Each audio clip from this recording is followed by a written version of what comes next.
everybody again. Sorry for those brief technical difficulties.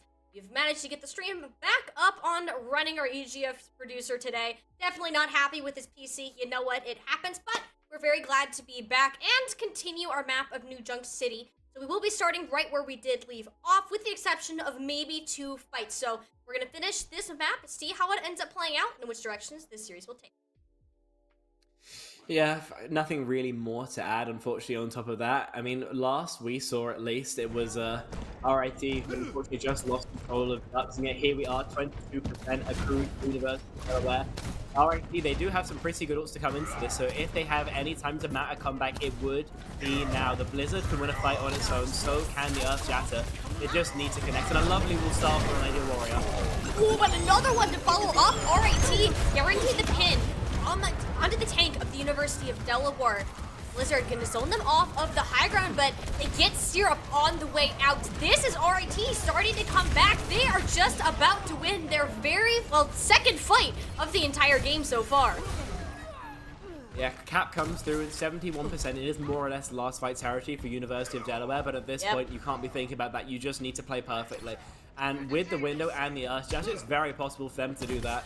You know, Viz with the window can either get a one-shot with the nade, and they're going aggressive with it, trying to punish the out-of-position members of Delaware, but instead it will just buy some space. It buys space, it buys time, it gets a percentage. Great, that works out. Now, you need to be able to turn around and catch us in your backlines. Where's the last-second fire strike snags at Syrup, sending him to a fiery death. Beautiful teamwork from RIT to keep this point going into their favor, but they can't get too confident with it. They need to make something happen. If anything, Ideal Warrior was the one to get too confident. Even committed the Earth Shatter and fame up with a nothing. Yeah, shattered into Carter's Maywell by the looks of things. Yes, getting confirmation there. Carter, Ideal Warrior, somebody goofed up, and either way, that's a rare lapse in team play coming through from Delaware. Carter's just swapped over to the Tracer now. Says they don't want to full mirror the brawl, and at this point, why even bother? RIT 95, 96%. Will the touch will come through? Oh no, they wanted to get it. I'm assuming that's why Carter swapped over to the Tracer, was to get that touch, but they didn't find it, Spectrion. They're going to win the fight, but the fact that they don't get that touch, they lose the flashpoint. I mean, the only thing you can get beneficially is Rescue Toast use that sound barrier towards the tail end. So one less thing you have to worry about in the future, but the objective was lost. Moving on to the next one and looking forward to the future. This one is almost a shoo-in for them if I remember how the map works correctly. RIT, because they got wipes, you know, they will have to just run the 100 meters or so to the point, which means University of Delaware, they have defensive positioning. And instead, they're going for a wrap around the back. I do like this move, and they know for a fact that Hyper's beat can go in unanswered. Yeah, that's it. You only have that ultimate, and realistically, that's all you should need to go against. Seb, though, holding on to an Earth Shatter. Ideal Warrior isn't prepared for this one. This could be RIT coming up with a second point capture. They do get the unlock first, so the percentage will be ticking up for the team in red, but can they hold on? They're dancing in front of an Ant Matrix Spectron. You don't do that when TBD, man. It's just chilling in the back. But when Fizz comes up with one of their own, all right, it makes it all the well worth it. You have to be going for the reset right now. That got really, really scary for RIT there for a second. Peeking the amplification matrix against the Sojourn of TVD Man's caliber. I mean, bold, definitely. But thankfully, Foliage and Viz come through with 3 of their own. Stabilization comes through. Ideal Warrior grabs a quick reset, but it's the University of Delaware's ult fight now. The Shatter, the Beat, the Overclock. Now, this is scary if you're RIT and you really need the Blizzard from Foliage to come out clutch again. Foliage found so much value with it last time. And they do it a second time. It's the aggression, that speed boost, and it's Ideal Warrior, though. The Shadow down first. Seb's didn't do it. I think it was Ideal Warrior had it just a frame before Seb did. So that ultimate is lost. The team is left vulnerable, and University of Delaware winning by the speed and aggression they took that fight. Yeah, Shatter versus Shatter, not something you see every day. Not even a block coming through, just a little bit of convenient timing for Ideal Warrior to win out that fight, and a cheap one as well. The Overclock invested as well, but realistically it was just the Shatter that was the linchpin there. RIT, thankfully, didn't spend too much. The Beat, not the Beat, the Blizzard and the Artillery formation in the bank, and the Artillery form coming out now. That gets a little bit of space, but not to do too much other than getting some damage in onto the shield, and with Seb getting walled off early. Yeah, you don't push without the good old rectangle man to escort you through the point. University of Delaware, they're using very minimal resources. We need to applaud the discipline that they're showcasing right now. Oh, definitely. And I mean, they have all the time in the world. They know they don't have to press their advantage too much, but if they can just make RIT's life a little bit more uncomfortable, they're more than happy doing that. We see how quickly they give up the choke, but as long as they force RIT to work a little bit harder, that's enough for them. Weird split actually onto Ideal Warrior, but nothing looks like will be punished, and a lovely nade onto Hyper makes it very, very on top. It's him low, but the point is going to be contested now. There's that Blizzard coming out. It catches the tank. Sound barrier for Rescue Toast. Not enough in time. And University of Delaware, they're starting to crumble under the pressure. Syrup following Foliage with a second on the high ground. RIT are about to get this point flipped back into their favor. And where the percentage currently stands, it doesn't look like that UTD are going to have the opportunity to get another touch in. Yeah, Hyper 10 HP, not down to 0. RIT flipped the point, and at 10% there's no chance at all for a touch from University of Delaware. So it will be a clutch out from RIT in the final moments of the point. I have to say, it looks like Foliage is enjoying the newly reverted May. That 100 DPS of, slowing cleave damage really did wonders when harassing the backline of University of Delaware. And now, finally an advantage, it feels like, for RIT, up 2-1. They have map point here if they just take 2 more fights, but Delaware, again, with the shatter, could be terrifying. That's going to be a tricky one to have to approach. Complex now unblocks the doll. The Maywall, though, beautiful immortality field from Syrup, though, even better on the DPS and the support. All the resources in to save their tank, and Ideal Warrior basically comes back from the grave to stay standing on his feet. Earthshatter now in his hands, and it's going to lay down and be the thing to win them the fight. The team play, the Reliant Syrup, not just good at the 76, but can pull out this map and carry them through to a team fight win. That was a fat shatter coming through. I think 4 knocked down, and I mean, at that point, there's nothing more you can do. I will say maybe an overinvestment to use the overclock as well. I'm not sure what the fight planning was like there. The ults don't really synergize that well. If you're on the floor, you've been earth shattered, you're normally going down. And again, if you've got a Sojourn of Cairo of TBD man firing on you, much the same. We'll see if that comes back to bite them in the past, and a very aggressive artillery formation from Viz doesn't catch anyone. It doesn't, but Ideal Warrior gets cut off from their team, so no tank now. Essentially a free push from RIT once they start to move up. But knowing University of Delaware, they're going to be on this objective for as long as humanly possible. They're going to make the ultimates to do so. Blizzard freezes up 2-3 separate players against the back. This is suddenly a winnable situation that have to come through. RIT, they're losing this point a little bit more, and as this goes on, Carter finds the pick onto the right heart. Ideal Warrior is going to be back shortly, and actually is, as a matter of fact. This is still incredibly winnable for the University of Delaware. They're close to essentially being on one fight territory as well, and they get the final pick off. That's going to seal the deal.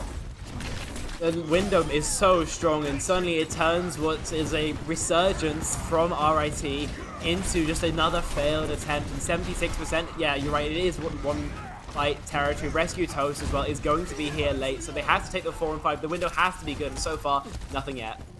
The window's just so far back. Blue Hens can easily kite out of its path, and they have somebody else to go through. The Earthshatter, beautiful block from Seb. That keeps them on their feet for the time being. But you have Hyper as the backup plan, and with Voyage and Seb falling at first, RIT, they're going to have to sacrifice this 4th objective and hope that they can come back to close it out on the 5th and final point of New Junk City.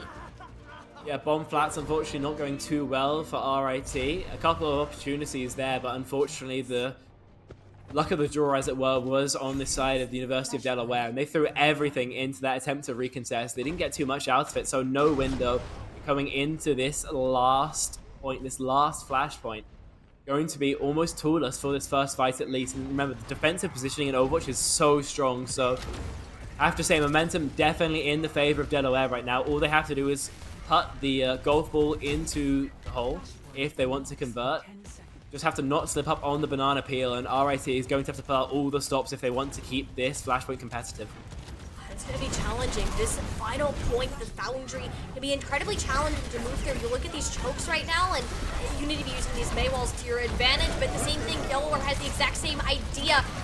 Matrix on the objective now. That's a lot of damage. Everyone else is filtered back through the choke. Just be mounted. Another Earthshatter that Ideal Warrior has managed to build up. How quick is he throwing these out onto RIT? It's like they're barely on their feet.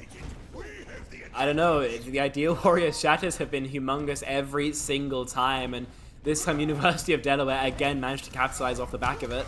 Sebs as well, unfortunately, haven't been finding the same level of impact. The Rhine on Rhine has not been going in the favor of RAT, which is really unfortunate given the amount of resources that Rochester have to kind of dump into that shield trade, the Maywall as well. But so far, TVD Man has been getting the superior value on the Sojourn. On the attempt to recontest, the Blizzard could be huge. Oh, but it's blizzards from both ends now. Everybody's frozen up. Nobody can follow up onto one team or the next. And that is A-okay to get to the next fight. Delaware had that sound barrier to fall back upon. It gets them out of the line of sight. That damage was going to be brutal now. DVD and an awful off angle. When you look where RIT wanted to push, yes, gets punished, but it's final fight right now, and nobody can get there for RIT. They were so close, Spectron. They gave us those signs of life. They gave us hope, but we're unable to come back in the final hour and will fall to the University of Delaware 3-0. And I think we said before New Junk City that we didn't necessarily need a win from RIT. We needed them to go down fighting. And go down fighting, they did. Take us all the way on New Junk City. Some great individual plays, some great team plays, and unfortunately, at the end of the day, just the individual prowess, the clutch factor of University of Delaware, I think, was kind of what separated these two teams. So, yes, a 3-0. Yes, the first 2 points were, or first 2 maps were unfortunately very one-sided, but New Junk City at least showed, I think, the real Rochester. Yeah, I mean, you gotta be honest here. Rochester, they showed some incredible signs of improvement throughout this series. New Junk City, they actually got to display some of those strengths they have. They took away 2 flashpoints from a team they were struggling to even get a fight against in the first place. So, leaps and bounds were made throughout this series. And not to mention, University of Delaware, we can't say it enough. They were easily one of the strongest teams that we have in the EGFC Overwatch competition. And they're the reigning champions for a very good reason. The team play that they have is absolutely insane when it comes to this series, and you know, every single map that they pulled out, they have multiple looks. They're not a one-sided team either. It goes beyond what they're actually putting out on the screen in terms of those heroes, but the level of teamwork, that coordination, sets them over the edge. And I mean, when you're playing like that with that level of teamwork and coordination, all you can really say is that they're looking for the repeat. And so far, I mean, I have to say, it looks like they're going to get it. We're going to have to see a real step up in level across the whole tournament. And while there's definitely teams that can contest them, then, I mean, playing like that, it's by no means a certainty. So University of Delaware looking very, very strong going into the rest of the season. I'd love to see if this kind of galvanizes the rest of the teams to kind of chase them, follow that level, copy their strats, and eventually try and get the dub. But unfortunately, that was not to be today. Now, I do have to say, I think we did see some very interesting things compositionally coming out from them. I think the Sojourn in the Reinhardt composition is a very odd pick, and I think some teams may try to punish it. But all I can really say about their weaknesses are maybe quibbles. You know, maybe they don't play Overwatch in the exact same way that I think it should be played. But at the end of the day, Overwatch is not a game where it should be played objectively correctly. So I can't really find any real crack in their armor.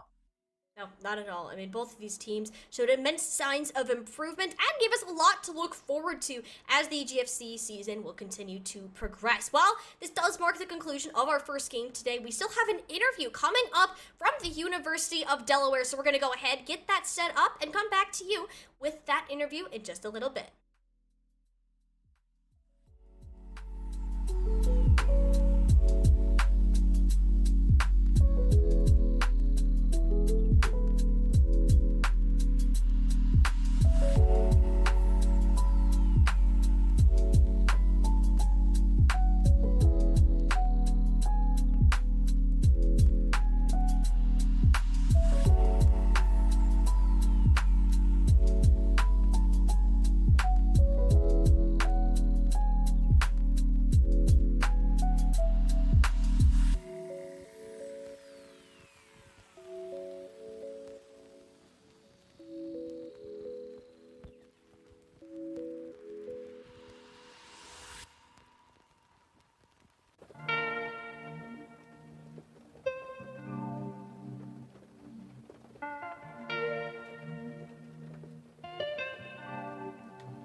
before our very first series. It was quite a dominant showing from the University of Delaware in their second week matchup. And of course, we have the honor of interviewing their tank player, Ideal Warrior, coming onto the screen today. Looking all cool. I love the sunglasses, dude. How are you feeling after getting that win this season? Feeling good, feeling good. I mean, we had to pull together stuff because one of our players was a little late, but solid match. Played well. Went well. The stuff you kind of pulled together, was it kind of that, full poke comp you were playing throughout map 1 and 2? Because you guys look really, really strong on that. And if you're just telling me that was something you just kind of picked up on the fly, then you're a scary team going into next. So was that kind of the idea behind that? New patch, just trying stuff, picking characters. I don't know. I mean, like, we haven't practiced it really. It just, I don't know. Who's that on the table? Why is it on the table? Who? What's happening? Is that a person? Yeah. Is that a person? Who is that? I don't see anyone. Okay, I guess we got John Cena on broadcast. All right. I was very curious about this. It's a little terrifying, I'm not gonna lie. Were they standing there the whole time when we were playing? I mean, we just that's Hyper. Oh, that's Hyper. You know what? That checks out. Oh my god, I can't take this seriously anymore. Thank you, Ideal. Thank you for adding some fun and spice to this broadcast. Spectrum, I think you have one more question to ask before we get ready to close out. Yeah, obviously you guys, in the end, you ended up playing kind of some Reinhardt, and obviously you were going towards the Sojourn most times. Is that, again, just trying new stuff on new patch, or is that what you think is going to be the best pick going forward? No Bastion, no Reaper, no nothing like that? Still trying stuff, just experimenting like with DPS and everything and all that stuff. I mean, the Reinhardt, I'll be honest, I was on Queen until like 3 seconds before, and then I would just like, I go Ryan, because Seb was playing it. I just felt like matching, Okay. So I don't know. Well, there you go. It's lovely to see that you guys are willing to try Still things out. experimenting. It's week 2, and the fact that you're experimenting has completely destroyed a very strong team, and you guys have looked consistent throughout of that is a very impressive feat. I mean, of course, being the reigning champions of this league, of course, you guys have a tall ask to live up to when it comes to the remainder of this season. And before we let you go to talk to your teammates, go over this victory, do you have any final comments that you would like to make or shout-outs? Gotta shout out my boy TVD man. He he's on our academy team. He had to show up today because one of our players couldn't make it, and he held through, played well, got him out, did good. See, we would never have guessed that. TVD Man did an excellent job filling in on the DPS role, and we're looking forward to seeing more of you guys throughout this season. But of course, that is all that we have for you tonight, so you guys go ahead, take some rest, know how busy that it can be at the college scene. So, pleasure to have you guys on the broadcast, and we're going to get ready to move on to our very next match, which will be coming up in, I believe, actually in about 20 minutes or so. So we're going to go ahead, grab those casters, get them in. All that you're going to see from me, Tiny Shiny, and Spectrion today. You had a great time being here, and we'll go ahead and see you next Wednesday, or Thursday. Tschüss!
There we go.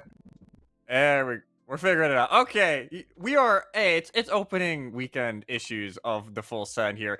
EGFC season 5. Myself and Mott with you all season long, and it should be a pretty good game tonight. Actually, it'll be Tennessee versus UConn, two of the oldest teams in EGFC, going at it tonight.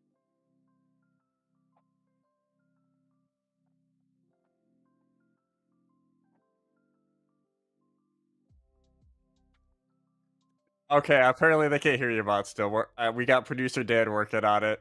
This happens. It happens. It is what it is. It might be something on VMix's end, maybe. We're gonna figure that out right now. But yeah, this should be an incredible match. Obviously, UConn didn't have a match last week, just with some of the schedule craziness. Tennessee, though, did get a 3-1 win over RIT, who just lost in the previous game to Delaware in 3-0 fashion, then defending champs, getting the season on the right foot. And this is obviously the only other game for us tonight, with the change schedule, with some schools kind of dropping out at the last moment. But it still should be a pretty good contest. Both of these teams played each other twice last season. UConn went 5-11 overall. Tennessee went 15-1, and Tennessee won the season series 2-0. The last matchup being a 1-3 victory for Tennessee. And I believe now Mott is with us. I think we have figured out the technical difficulties. I should be. Yes. Can you hear me? Yes. Yes. All right. We're so back. Like I was saying, I had just heard the last bit of that conversation. But yes, University of Tennessee did take it 3-1 over RIT last week. I commented that match. It was very, very good. And I believe that these are the same people that were on that roster last week.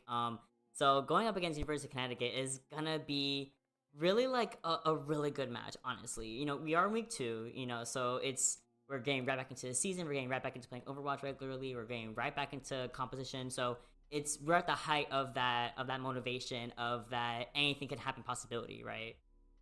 Exactly. We're so early in the season, and yes, this is a UTK roster that got second last year. They finished number 1 in the regular season, falling short to Delaware in the grand finals. But this is a very good roster who has a lot of leadership and experience under their belts, compared to a UConn team, which you have 3 out of your 5 coming back this season.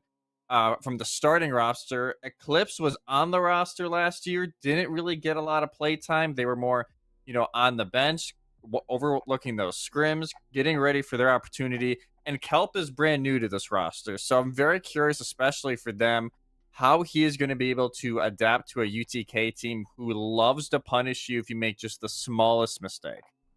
Exactly. Like, and honestly, when you're playing when you're brand new on a very established team, just like how University of Connecticut is, it's a little bit hard to get that synergy going and really get in the race of things. But speaking of race of things, we're going right into it. Here's our map pool of the night. First to 3 best of 5 territory here. Busan Control is gonna be our very first map of the day. Now, of course, a lot of things could happen here. Control Point is a lot of the time considered to be like it sets a stage for the rest of your matches, and Control Point can be so 3-0 dominating experience, or it could be a neck and neck situation, and that's like the beauty and flexibility of Control Point being first. Yes, I will forever say Control needs to be first, because I don't think there's a game mode that really, can contend with it to that degree. I guess, Flashpoint, there's been some mixed opinions on the new game mode. I'm in the camp of, I think it's a nice change of pace. You have to really spend your time more wisely. We'll kind of get back to that when we hit map 3 with New Junk City, but obviously Busan, it's been around for a while now, and you're gonna see potentially a lot of dive. This is 2 days after the patch came in. Sombra is a little fun to play, and that puts it as an understatement. So I do expect a lot of Sombra to be played tonight. A mixture of maybe some rush comps, maybe some Winston dive comps coming in as well. But it should be pretty interesting, because it is still a lot of comfort picks. You can get away with a lot of flexibility. So I am really curious to see where both these teams kind of lean on that spectrum. I mean, as you said, Sombra did get a mega rework. She is extremely strong right now with her virus and her hack doing so much damage and honestly deleting very quickly. And another thing, you know, other buffs that happened were, you know, May no longer has her deep chill. She no longer has buildup of slow over time. Is straight up just 40% slow upon, you know, blaster, and then her headshot damage is back. I've seen a lot of May as well tonight from watching the past streams, and we could do a lot with a May, especially with May Wall. If you go that brawl comp, Ramad is gonna pummel, like a lot of things can really happen here with these recent buffs given to characters that, you know, you didn't expect them to get such a heavy. It looks like a small buff, but you didn't expect it to have such heavy turnout. Is what I'm trying to say. Yeah, it's more like, yes, you can't put as much team play into it because it's not the ramp up of the slow effect, but it's just more outright damage. And I think more teams are going to take that. You know, I bet London are kind of wishing this came in, you know, a few weeks ago. Oh no. You know, maybe Toronto would have went differently for them, but focusing here, UConn will try and take advantage of the May changes. Kelp will be on it with this Orisa Rush, and Tennessee gonna try and find one early with the Widow, but it will be actually the JQ Rush that we haven't seen a lot of recently. Yeah, the JQ Rush is going to be a really imperative fight here. Look, we're going over to the back end, and unfortunately, Duxa is gone. That JQ we were talking about earlier, gone and dusted almost immediately with that full team effort coming in from University of Connecticut. Now it forces Tennessee to be forced to back up, have to replay this space. Unfortunately, Blamathy on the Widow is not able to get the picks that we were probably looking for. Those early, you know, support pickoffs, even some DPSs is not going to be enough here, as we have to force a reset, and the first point, or the first start of this point, goes towards University of Connecticut. Now, they're going to be holding this middle space here. What can we do to break that wall? Yeah, that'll be what they're asking themselves. They need to win these fights fairly quickly. This comp does not have a lot of sustain. You need to get in, get a pick, and get out. And there you go. Commanding Shout is put out. And again, all that sustain's gone. Duxton now will have to play for their life a little bit easier. I mean, a little bit harder. Absolutely, and look again, here's a grab from the knife pull, and again, there's a Carnage as well for some self-healing, but pops the window immediately, and that forces our tank Duxta to go behind that window and kind of bully this Porch a little bit on the back line, but there is Duxta taking care of the first DPS of the night. Eclipse gone and dusted, leaving us in a 4v5 situation on the point itself.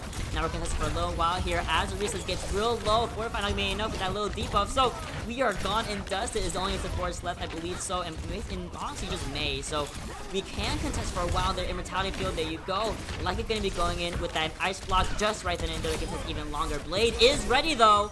This could be really a good situation, but thankfully does not have to pull it quite yet. Nice little cleanup from the side of Tennessee to take this point back. 60% on the board here already. Not too shabby. Yeah, not bad at all. I think if you're Connecticut, you're pretty okay with that. You got a nice little, what, 10 to 15 extra % with that stall. So you're not going to complain too much. And Knoxville now, they have almost everything. Like you said, the only thing they don't have is Inversight, and that probably does the least. Then you go, Blade goes in, calls out the beat. Alright, has to force out the beat, and again, forces out the May Blizzard. Gonna be taking care of Duxa with a quickness, and just like that, I'm pretty sure Connecticut just took this point back within a couple of seconds in a very beautiful manner, very nice team synergized manner, and honestly, only utilizing beat drop and Blizzard, you still have two ultimates, two very strong ultimates, that being Terra Surge and an Overclock. That's gonna be keeping Tennessee on their heels for a little while longer. So, yeah, it's not honestly that bad for them, especially the Lucky Dog using their ultimate. They don't have the sound barrier to counter out Duxton now. They go in, they get his guys. They may pay their life for it, though, but no, the follow-up is there. All right, and tries to get away from the Terra Surge, but Duxton does fall, forcing to Orisa, but it's not terribly impossible as Tennessee continues its onslaught. Okay, Parivir on the Kiriko, kind of cleaning everything up. The Kitsune Rush coming out to force down less cooldowns, to get some extra speed going, and also have a greater healing output just from how fast the healing of Fudas do reload, right? So beautiful stuff from the Kiriko on the side of Tennessee. Now, honestly, you know, 90% on Connecticut. That's where you kind of don't want to have it. You don't want this to go into a 99 to 99 situation, and then suddenly it's like pushing out all these ultimates, right? Yeah, wow, this is going to be a very quick fight. This is the kind of fights they need every single time. quick, to the point, get the kills, they get out. Yes, it goes into UConn's favor. They have plenty of time now to reset, and I do think this Soj change has really helped Tennessee so far, because the Widow was not doing enough. But now UConn, they don't have any ultimates. They will go over to the JQ themselves, but again, all they really have to play off of is the Mei wall. I love this little hiding spot that Lamothy and Lucky Dog were on, waiting for that perfect time to use the overclock, and also the blade to boot as well. That's a ton of damage that unfortunately Connecticut didn't really have many answers for, and that only allows Tennessee to continue to rack up more percentage as we speak. I believe from then on, we've gone about 60% on the board just from overclock, from Dragon, from having to let Connecticut reset the situation and regroup. So, like I said, this should be a last fight here. Not happen right now. Yeah, Blizzard goes out, doesn't get a whole lot done. Duxta is able to live somehow, and now they do have the ult if they want to pull it out. It is the stall now for UConn as Rich is coming back on the ball. Alright, another rampage, though right in front of the wall, however, still gets them Mei, as Mei tries to get rid of that Kitty and of course does beautifully. Forces the switch over to the ball to continue contesting for even longer. And the Tracer as well. I'm sorry, lots of switches here to get back to point as fast as possible on the side of Tennessee. And we just had to finish out. Beautiful follow through from Hydra on that Lucio. And the objective has been secured by just keeping and booping ball back a little bit. We have a pulse on the back end. We had JQ Dagger on the front end. A lot of things were not about to let that ball contest for even a second longer. And that's the first point of this set going towards University of Tennessee. And even with the sound barrier that goes down late from UConn, you think, hey, maybe this is where they're going to start bringing it back. Duxta only hits one with their ultimate, and that's on the Mei. They can just ice block right away. The entire impact of that ultimate is gone.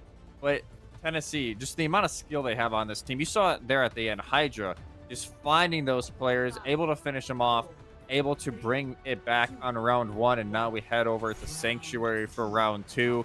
UConn will just stick to this JQ comp. They realize they may not be able to get away with the Orisa game plan they had going in, so they will just kind of converge to that. Gotta find an end. They are just running rampant. Yeah, absolutely. Now right here, we're going to be starting off in low tempo as for the first team fight setting. Gain the Carnage here, forcing the Immortality Field. No Lamp. That's a good amount of, that's a really good way for Tennessee to continue this onslaught. No Lamp means, well, we can't live any longer. We're going to survive off of Lucio's healing and Bab's area of healing as well. This pushes Connecticut all the way back to spawn, basically, and Hydra doing the thing where we gotta get point at least. We can't get too caught up in keeping our opponent all the way pretty much in their spawn. Yeah, a heavy stagger as well onto Rich. Nels is even... Immortality Field is forced very early in this. Nels has to use it just to make sure that they can stay alive on this approach, and that'll be something Tennessee try and take advantage of as Rich gets dragged on in. And now, if you're UConn, you just got to find this opening pick. It has been Tennessee getting it time after time these last few fights, and there it is. That's a huge start. That's one DPS gone on the side of Tennessee. Can they keep it up? Unfortunately not. It's going to be University of Connecticut kind of cleaning up a little bit. Game rid of 10, game rid of 1 of the supports. And honestly, this is exactly what they need. Now it's all how we have left is Lucky Dog contesting as long as possible to get some extra percentage on the board. A little bit less than 0.5%. Not too shabby at all. Can definitely be taken right back by Tennessee, especially given that we do have a couple ults lining up. Windows already ready, and a lot can happen here. Oh, I'm sorry, I'm looking at the wrong screen. Window on Tennessee is almost ready. My fault, but we do have both DPS ults coming in. Overclock, you know you want to use it so bad. It's the trigger finger is there. Do it. Window's being pulled out. Use Dragon Blade. That's huge. Force Immortality Field and Beach at the same time. Yeah, the window won't get a whole lot because of it. This blade won't either. Duxta has fallen. Hydra gets sniped out of the air as they're trying to dive in on Eclipse. A beautiful counterplay from Connecticut. The only wonder is, did they use maybe too much? And, you know, we'll have to see. That is to be determined, but an excellent counterplay there just to make sure Hydra gets nothing from that blade that they've had tons of value from in the past. So now, going into this next fight, UConn, they have now the overall tick advantage, and Lamp's forced early again. A lot of Lamp usage here. I love the use of the V-Trap though during the Blizzard, but that allows that Rampage to come right through, get some extra healing and a lot of bleed damage on top of the team of Tennessee. Again, oh, okay, Parvir, my fault, but again, it's gonna be likely going towards Connecticut once more, keeping a hold of this point in a chokehold even.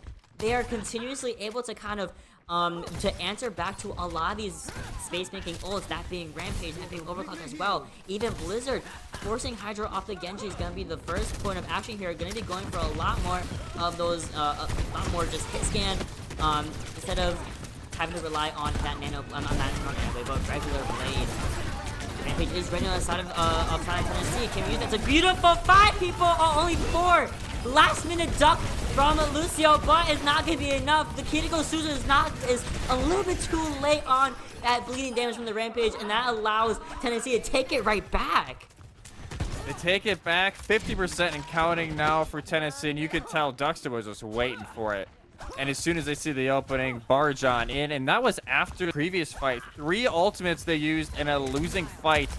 One that can really hurt the economy, but now you can start bringing it back. I do like the soldier pick, a little bit more off-angle pressure here from Hydra, especially more pinpoint instead of the Genji. It can be a little bit more general. And now as they're rotating over towards Drum Yukon, they gotta find a way here during this fight. The win will be used early, and Ducks to kick it out. Cannot get out, and the Dark Queen is getting rid of Kiriko as fast as humanly possible, and for a good reason. Now the Dark's not gonna be getting anyone, but that is Hydra Ball by himself, honestly, not able to really answer the situation here. Oh, you're leaving a little bit too long. There we go, getting the final headshot on the situation, and now it's only Party here on the Kiriko having a contest on this little high ground in the tempo, but again, you're gonna be able to just kind of rip them out and take care of the rest of Tennessee by default. Are they going to be able to touch one more time? No, unfortunately. Objective has been secured on the side of Connecticut, which brings us over to a map 3.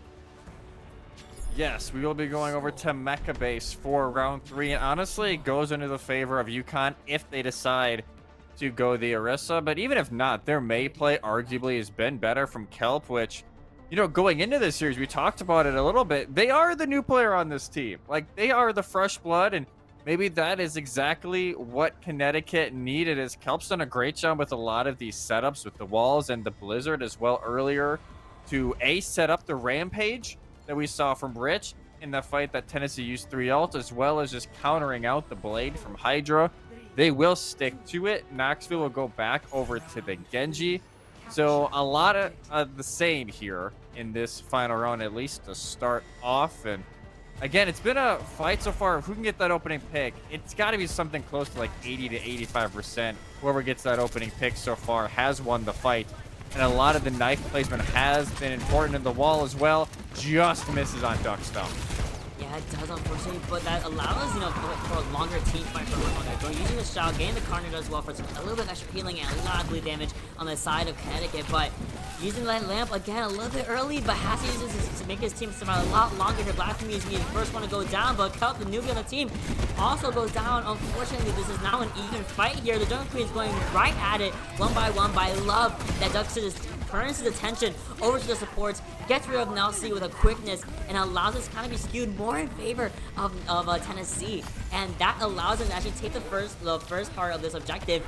And can they hold it for a lot longer? Well, I love that they're positioning and kind of just moving around the point to meet the other team out on these battlegrounds. That's Duxter gone. Yeah, Duxter gone. That's just the end of the fight, I think, for Tennessee. They're going to try and salvage this, and they do pick off Nels, which may be important. A lot of that main healing gone, but it is just going to be the disengage here for the Volunteers for the moment being. At least waiting for Duxter to come back, but again, a lot of these setups from UConn, even though Nels is getting picked off more times than they probably would like, it is still the setups that have helped them earn this early point control, and they will just continue to hold this high ground. Tennessee will just decide to go to the low ground, and it actually blocks off Hydra. Hydra will get punished for it as well. We're bringing the fight all the way down to the low ground here. I think we are trying to see that Tennessee is attempting to get up to the high ground, but has to force out, or has to come right back out and not able to actually engage in a fight. Again, Kelp getting rid of Blamathy with a quickness. I am loving the fact that, Kelp is doing something on the team and has been, screaming with these people for a while now, and he's doing so well already. There's not a single weak link in either of these teams. It's a matter of both of them playing so well. Now, I love the fact that we're all going around the side, trying to get off that off angle, but the Blizzard is going to be kind of interrupting that instead of the situation into another rampage. Both JQs use the rampage. And that's a 2-for-2 trade so far, but more importantly, UConn, they lose Nelson again early in this fight. And I think that might be what ends up hurting them. Even though Overclock is using the high ground, but they ain't done. Blamathy is a menace on DPS. Look at this. Kind of sweeping and cleaning. We are the maid in this house, getting rid of the mess and able to capture point with only 4 seconds left on the side of Connecticut. So we have a lot of ground to make up, we have a lot of percentage to make up, but with this kind of barrier they're very established in this opening, that's a good way to start the stalling. And already, look, we have Rich gone and the percentage really low.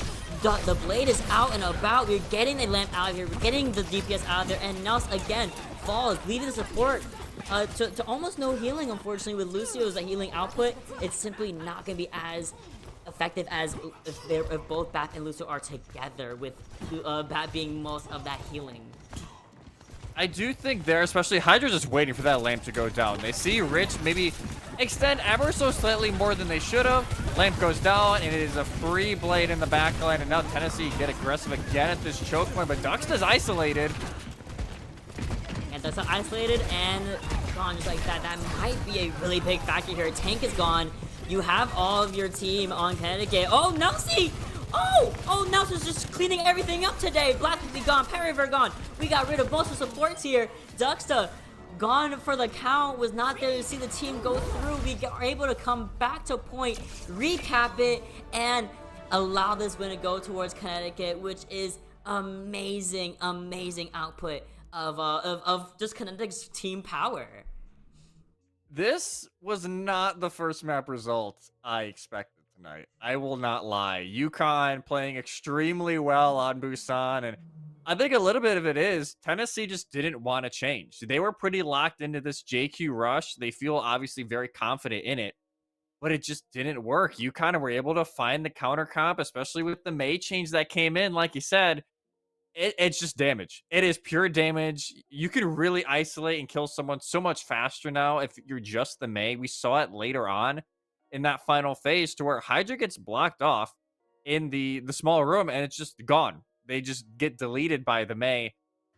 This series all of a sudden gets way more interesting than I thought it was going to be tonight with this map 1 result. And you got to wonder, if you're Tennessee, you're shaking your head like, okay, this is not what we bargained for going into tonight. So what do we need to change now as we get ready to go to Paris? So it's obviously a very different map stylistically.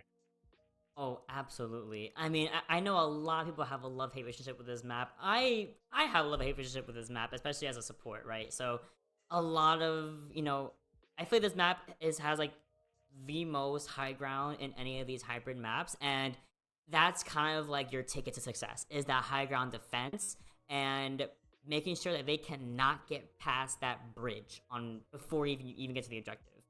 That is going to be a lot of time what makes or breaks a lot of teams, a lot of compositions, and if you can't get past it, it is what it is and it ain't what it ain't, So Paraiso, and then when you get to like the further points, the comms change so much, so drastically. You can easily go poke on second objective. You can go a really good brawl rush on third objective. You can go poke or dive again on first objective.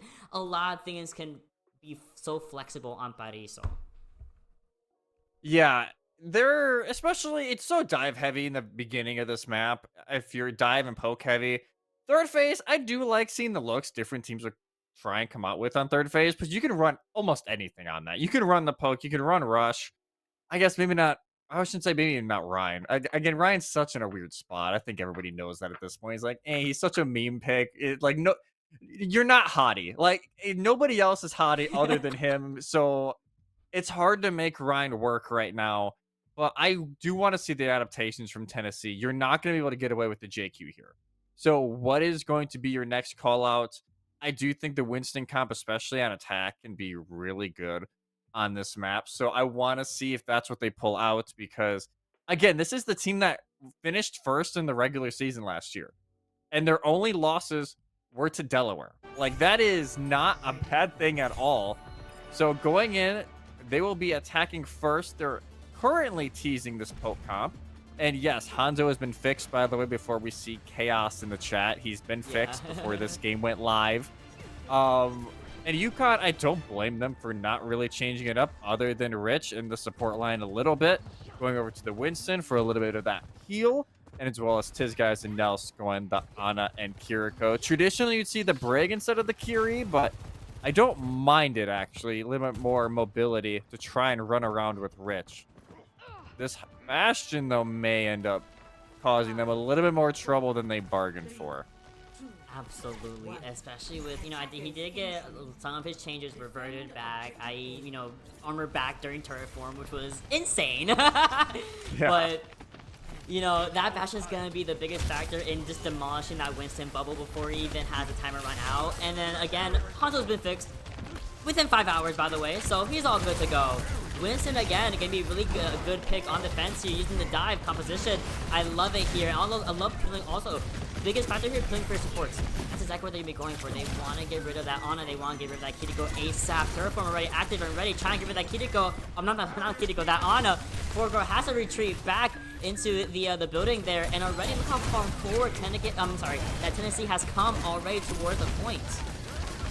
Yeah, they basically bully Nels into that back hallway. Rich goes in, and they just don't have the jump to get out. The damage is too much, and Rich is dealt with. And now it's just the rest of UConn. They're going to try and back up and play the re-engage for when Rich comes back, but Eclipse ain't going to be so lucky. And like you said, I think this Bastion is going to be a slight issue. Slight and like asterisk issue. The absolute damage output that Bastion does have as is also look already taking care of that Ana in seconds. And a triple kill. Mostly by Blamuth, they gain those beautiful headshots as well. Let's not even forget the hard work of the other DPS here. The Hanzo, the one-shot factor, the long-range factor, so good on Friday. Especially right here. So good here. Yeah, this is going to be where Blamuth truly shines, and we have a pause. We must pause. Of course. All right, coming back to us. It wouldn't be EGF if we didn't have a tech pause at some point. I would also pause if it was a Bastion. Yeah, honestly, it's like, oh crap, they have Bastion. Okay, what? Somebody DC quick so we can do this. By the way, we're not saying they did that. No, that's not what we they know did. we know it's a genuine DC issue.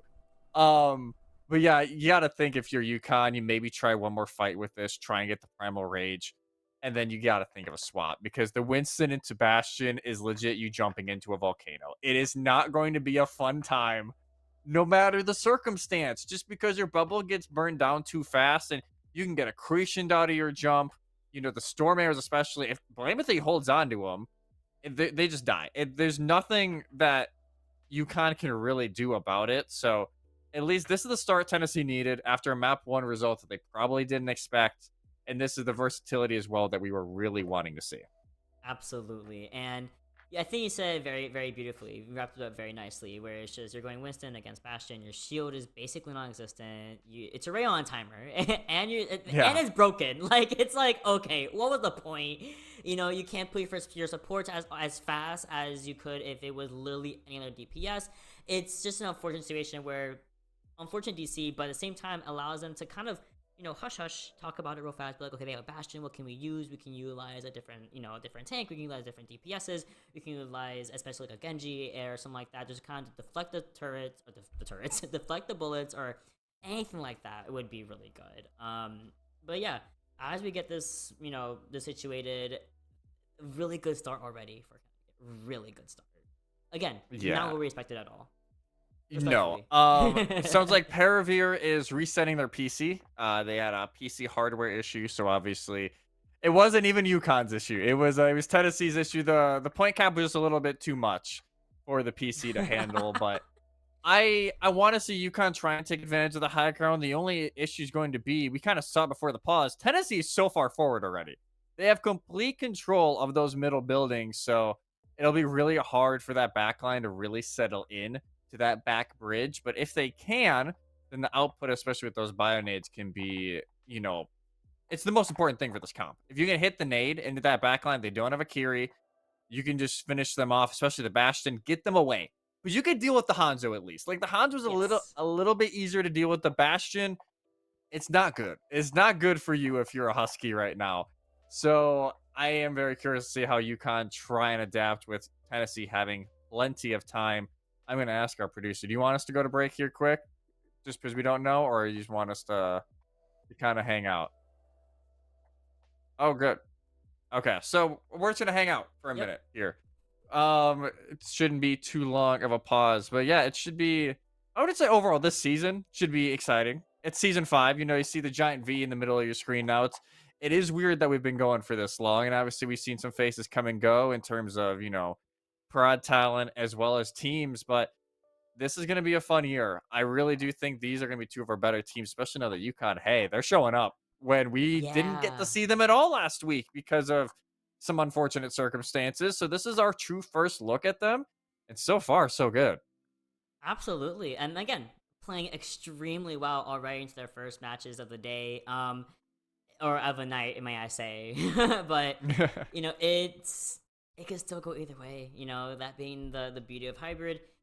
As long as you get to point 3, things magically happen. In a reset, in another situation, a lot of things always happen on a hybrid map. Now, yeah, that PC reset is gonna have to hurry up a little bit because yeah, I believe we're just gonna go to break here for a minute just Yeah. because we don't know the exact time. So we'll be back here in just a few moments as soon as Paravir's PC decides to actually cooperate. So hopefully it shouldn't be too long. We'll be back soon.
We're back. We're back, We're everybody. so back, guys. Yes, again for a little recap. Look, we already got University of Tennessee bringing that payload right on over. University of Connecticut on defense once again, and we hopefully have no more PC issues.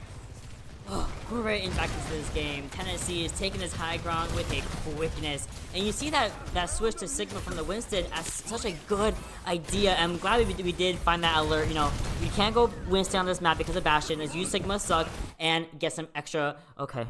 No shot. Okay, not like this, please. Okay. Yep, as they even said, okay, okay, we'll find out in a moment what the issue is. Apparently, Parvir had a Windows update, and it made it update. Well, this is for the first pause. They made it update during the game. Which obviously I think we've all been there. Maybe not in an official collegiate match, but I think we've all been there where we're doing something and all of a sudden Windows is like, yeah, nah, you're good.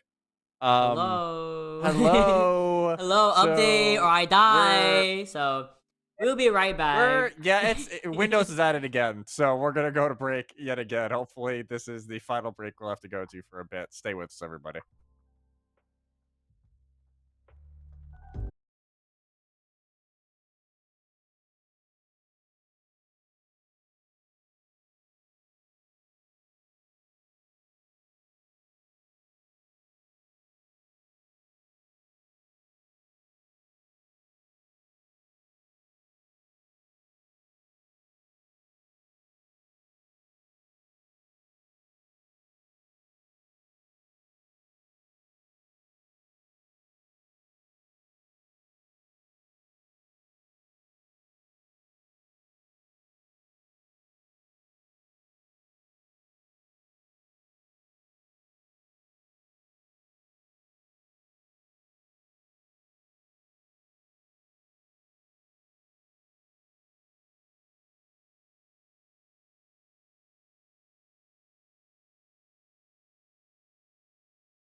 guys, we're back again. We're back again. We're Hopefully, so back again. no more issues. Now that Noodles has made an appearance for Tennessee. Noodles! We're sending in for Paravir, probably for the rest of this map at a minimum. We'll see if Paravir's PC and Windows decides to actually cooperate the rest of the night. But time will tell on that fact. So for now, Tennessee, waiting a second for Noodles to actually get there from spawn, and now can start battling again for this high ground. Does not have the dragons, though, to try and take it away. No, not quite yet, but there is the artillery cannon coming in, trying to get rid of that support and that Sigma for a second there, but not gonna be enough. I love the fact that we are gonna be combining that Bastion and Sigma all together, get some maximum damage going here. But on the side of Tennessee, they're kind of cleaning things up. The Kiriko and Tis guys is really putting in the work, and using the Kitsune Rush as well in that little hallway just allows for for Rich and Tis guy to just really annihilate and hone in on all the people trying to take that high ground on Tennessee. Now, having to force a reset here, using this relatively a little bit early, but getting a good amount of overhealth as well. So we're down the very end. They're going to be going in back to this high ground once more, and it's up to Connecticut to continue to keep these ultimates also rotating as well. That's already one. The Flux coming in and using the acceleration to get rid to kind of negate Bastion's turret form for a little bit while there. Yeah, just going to try and delay that. No value really out of it other than some space. And now everybody's crammed into this smaller room if you're Tennessee. And if you can honestly don't mind it right now. Nade goes through, hits 2. Duxta will have the hands forced because of it. And it's just UConn picking apart everybody in this small room. The wheels will come back out from Hydra, but again, they don't really get much out of it. I love this kind of this flanking Mei low-key from the back, trying to get rid of their DPS, their Blamathy himself, but is not able to, and Blamathy able to reposition, get some high ground, get some range going as well. So good headshot right there on Blamathy, getting rid of clips, but it's kind of a trade there as Blamathy takes care of Cup as well, who had just taken care of their support. So this guy's okay, a little bit of just a lot of going back and forth right now, trying to figure out a way to push this card even further, and unfortunately it's not really working for Tennessee whatsoever, as we see this guy's on the Kiriko really showcasing the power that she has with that critical hit damage, with that survivability, with that Suzu, with that teleport. A lot of good things happening in favor of Connecticut right now. And Tiz guys is notoriously aggressive, so it's not a huge shock that, oh, they're trying to 1v1 the Bastion. That's like, it's not a shock anymore that they're trying to do it. And I love as soon as they force wheels, get out. Like, there's no reason to fight it, and they at least have that discipline to know when to get out. But it's been a lot of time wasted, over a minute and a half gone, and now finally Tennessee can get another opening pick. Alright, that is 3 ultimates used right then and there. The Dragons to cover the artillery cannon, to cover the Sigma ult. Like, it was a good team push on the DPS and tank side of Tennessee to just really reel it in, get this payload over to second point with honestly under a minute to spare. That's gonna be, if they are able to cap, it's not about a minute and a half, and I love that they're going in and pushing forward to allow this card to cap, and it certainly does. We do have 2 minutes on the clock here with a little bit extra seconds as well, and I love, again, the aggression from Duxta and Hydra just going in, allowing themselves to make all this space for the payload, but a little bit of overextension, not enough healing, not going to be able to sit it for any longer than possible. Yeah, they took the gamble of, we're going to play extremely aggressive, ensure that at a minimum we cap second phase, and that is exactly what they do. But from there, Noodles has no angle on the rest of the team, and, you know, part of that might just be they're a little rusty. They weren't, you know, they haven't played probably in a while, ever since warming up for this match. They've been sitting on the bench, so it may take a little bit for Noodles to kind of warm up in this series, but UConn, they have this full high ground control. They have the Blizzard in their pocket if they want to try and use it just to regain point control, but instead, Gravitic Flux will be used, already forcing out the land. Yep, Memphis is already gone and dusted, but there's a Bay Blizzard coming from Connecticut. This should be able to kind of stop everyone in their tracks, and it certainly does. Lucky Dog and Duxta falling as they get, as Blamathy gets walled off from the exit, not able to escape the way, you know, you kind of really want to as Hanzo, but it's a really good reset for Connecticut to push back into that spawn, but there's that Flux and we'll be able to live it. There's Immortality Field coming in to save at least the rest of the team. Not Rich, unfortunately, but can they keep this going with the Kitsune rush out, using the Suzu to get a little more survivability here? Can we get this headshot on the Hydra? No, we cannot. Sojourn finishing out that Kiriko. Yeah, and the gamble just doesn't pay off if you're the Huskies. You try and use the Kitsune rush in a very enclosed space, and Tennessee, you're smart enough to, hey, just push past it.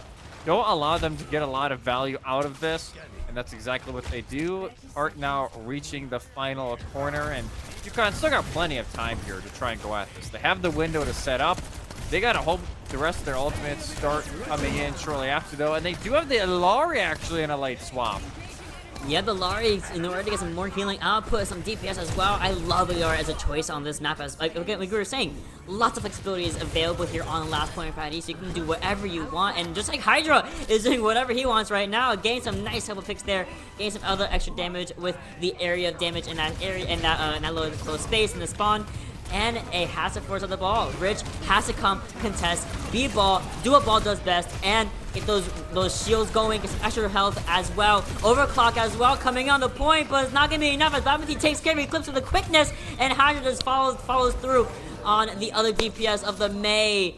Rich not able to contest any longer as ball. Those adaptive shields can only do so much until finally the point is going towards, or the 3 points, I'm sorry, going towards Tennessee. Yeah, Tennessee able to complete the map just in overtime, and eventually started going their way. I just don't think UConn were able to truly set up like they wanted to. They were at an alt disadvantage going into that fight. And their one shining hope during that fight was the overclock from Eclipse, and they just weren't able to get anything from it. A lot of damage, but no finishing blows to their name. And honestly, Eclipse, yes, I would say I'll put an asterisk by new, because they were on the roster last year, just did not get a lot of play time. And they haven't done too bad this series. They've tried to help keep Blamethy and Hydra in check, but haven't really had, their super shiny plays that, we've seen Hydra have tonight, that we've seen Blamethy have tonight.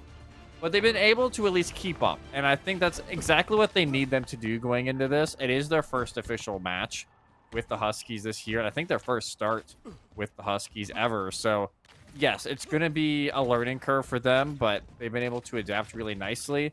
UConn now, they will actually run, I talked about London a little bit earlier, maybe bringing it into the air a little bit, as it will be the Rhine Sim strat coming in from Connecticut. Instead of the May to go with it, they'll still run the Soj to try and keep in touch with Hydra and Blamethy. But now, Tennessee, they see that the Rhine is in play. You wonder if they try and change their strategy pretty quickly here.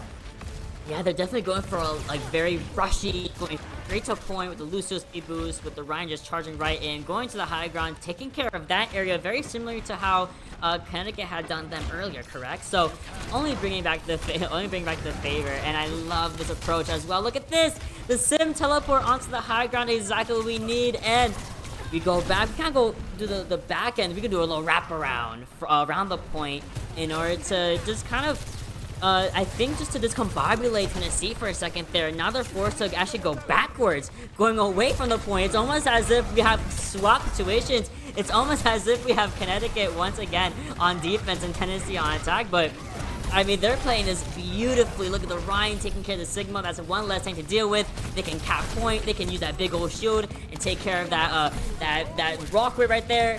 It's a beautiful display of what Sim can really provide in a brawl comp with Ryan. And we talk about, hey, it's a rush cup, they need to go in fast, but honestly, a great amount of patience there from the Huskies, realizing that, hey, this initial dive that we tried didn't work out. Chill in that back room, make sure everyone's healed up. I think Nelson at one point was at maybe like 10 health, 15 health. So chill back there for a little bit and just make sure you keep control of the high ground, and like you said, eventually flip the script. And even though, yes, Eclipse does get taken out here, so that'll hurt their high ground hold here during second phase. And eventually first phase, and that's got to chill out, hoping that Rich can get this shatter sooner rather than later. I will say, we did see Hydra do the immediate swap to Bastion, and even though Ryan did get his health, the shield buffed a little bit. Will it be enough to counter that Bastion? Will it be enough to really keep him up and dusted? Beautiful beautiful bomb jump. Okay, Bastion, but it's gonna be on Tennessee to kind of keep this defense going as well as possible. And I think with the Bastion pick, this Bastion swap, it should work out relatively well. Look at the Sim turret array, full team going in on the high ground, trying to negate the Hanzo there. You're living, you're not living. That is 2 down for the count. Duxa and Hydra having a beautiful. I want to say their synergy. I love it. It's so good. It's like insanely good. But again, this is what we talked about during the beginning of the series. This Tennessee team knows each other. They know exactly how each other operate. So they can really just bring the chemistry that UConn, especially in their DPS department, can't really bring quite yet. Especially there. Going in, his guys gets eliminated immediately upon entry. Shatter! Shatter! Yeah! I don't care about your flux. We are shattering almost the entire team. Went right behind the window, shattered right behind the entire team, and said, we're good. We get a nice, easy team kill. We're going to push this payload even further. Oh, I love Ryan so much. I love Ryan. Ryan's so fun. Like, why can't he be met all the time, man? That's all I gotta say. That was my happiest time. And I was gonna say, before that fight, like, they've had issues pushing into the Bastion just because if they don't Bastion right away and kill him, it's so hard to actually do anything because they're gonna burn down your shield, and at that point you got no defense at all. So now, especially there, already artillery strike is used. UConn now gonna try and see if they can bait it out yet again, and there's the wheels. It's almost done, and now they can try and find somebody who drops just a little early. Our window is active right behind the payload. That should be able to give them that kind of maneuver between that division underneath the bridge very beautifully as well. Having to keep Tennessee on that high ground for a little bit too long. Can they do anything about it? Using the shield to negate any X damage coming from the soldier and I'm not soldier. Hello from Sim, but not gonna be enough. The overclock coming in to clean everything up as of course his guy. Look at this now. It's his guys and Eclipse. Having that synergy once more, just keeping it all together, wrapped up very nicely. And the payload, look at how much time they have. The time differential we have from Connecticut versus Tennessee when they were attacking is exponentially I think a solid more. minute and a half more for the Huskies going into this phase. And as long as they can finish with over a minute, the worst they can do is a draw going into this map. So, well, that was an interesting play though from Rich. You didn't have Shatter yet, buddy. I don't mind the play if he had Shatter, but they just don't get anything out of it. But no tank for either side will just mean a slight poke battle with this cart continuing to move. And honestly, yeah, UConn not going to try and pay too heavy into it until Rich is back. The third artillery strike is coming down and raining havoc, but not getting any kills like we were expecting. That payload is going to continue. Look how much space is already taken. We're more than halfway through from point B to point C. And that Sim wall is going to be negating a whole bunch of that Bastion damage, and that's not what Bastion wants right now. There's some teleport into the Shatter, and did we get anyone? I don't even think so. Force the beach out regardless, however, and that allows Hydra to kind of take care of Rich once again. That's going to be, you know, Ryan's biggest problem is going to be that Bastion, unfortunately. Hydra, again, cleaning up with the Sim as well. Yeah, the TP just went a little far. It goes right on the stairwell that Duxta just passed, and yeah. He went a little too far, and it just shattered a wall, I believe. So I know he's trying to channel Hottie, just not that element of Hottie, preferably next time.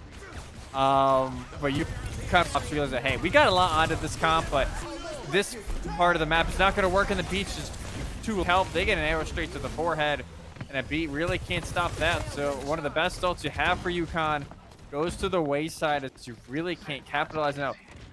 His guys will go on to the Zen.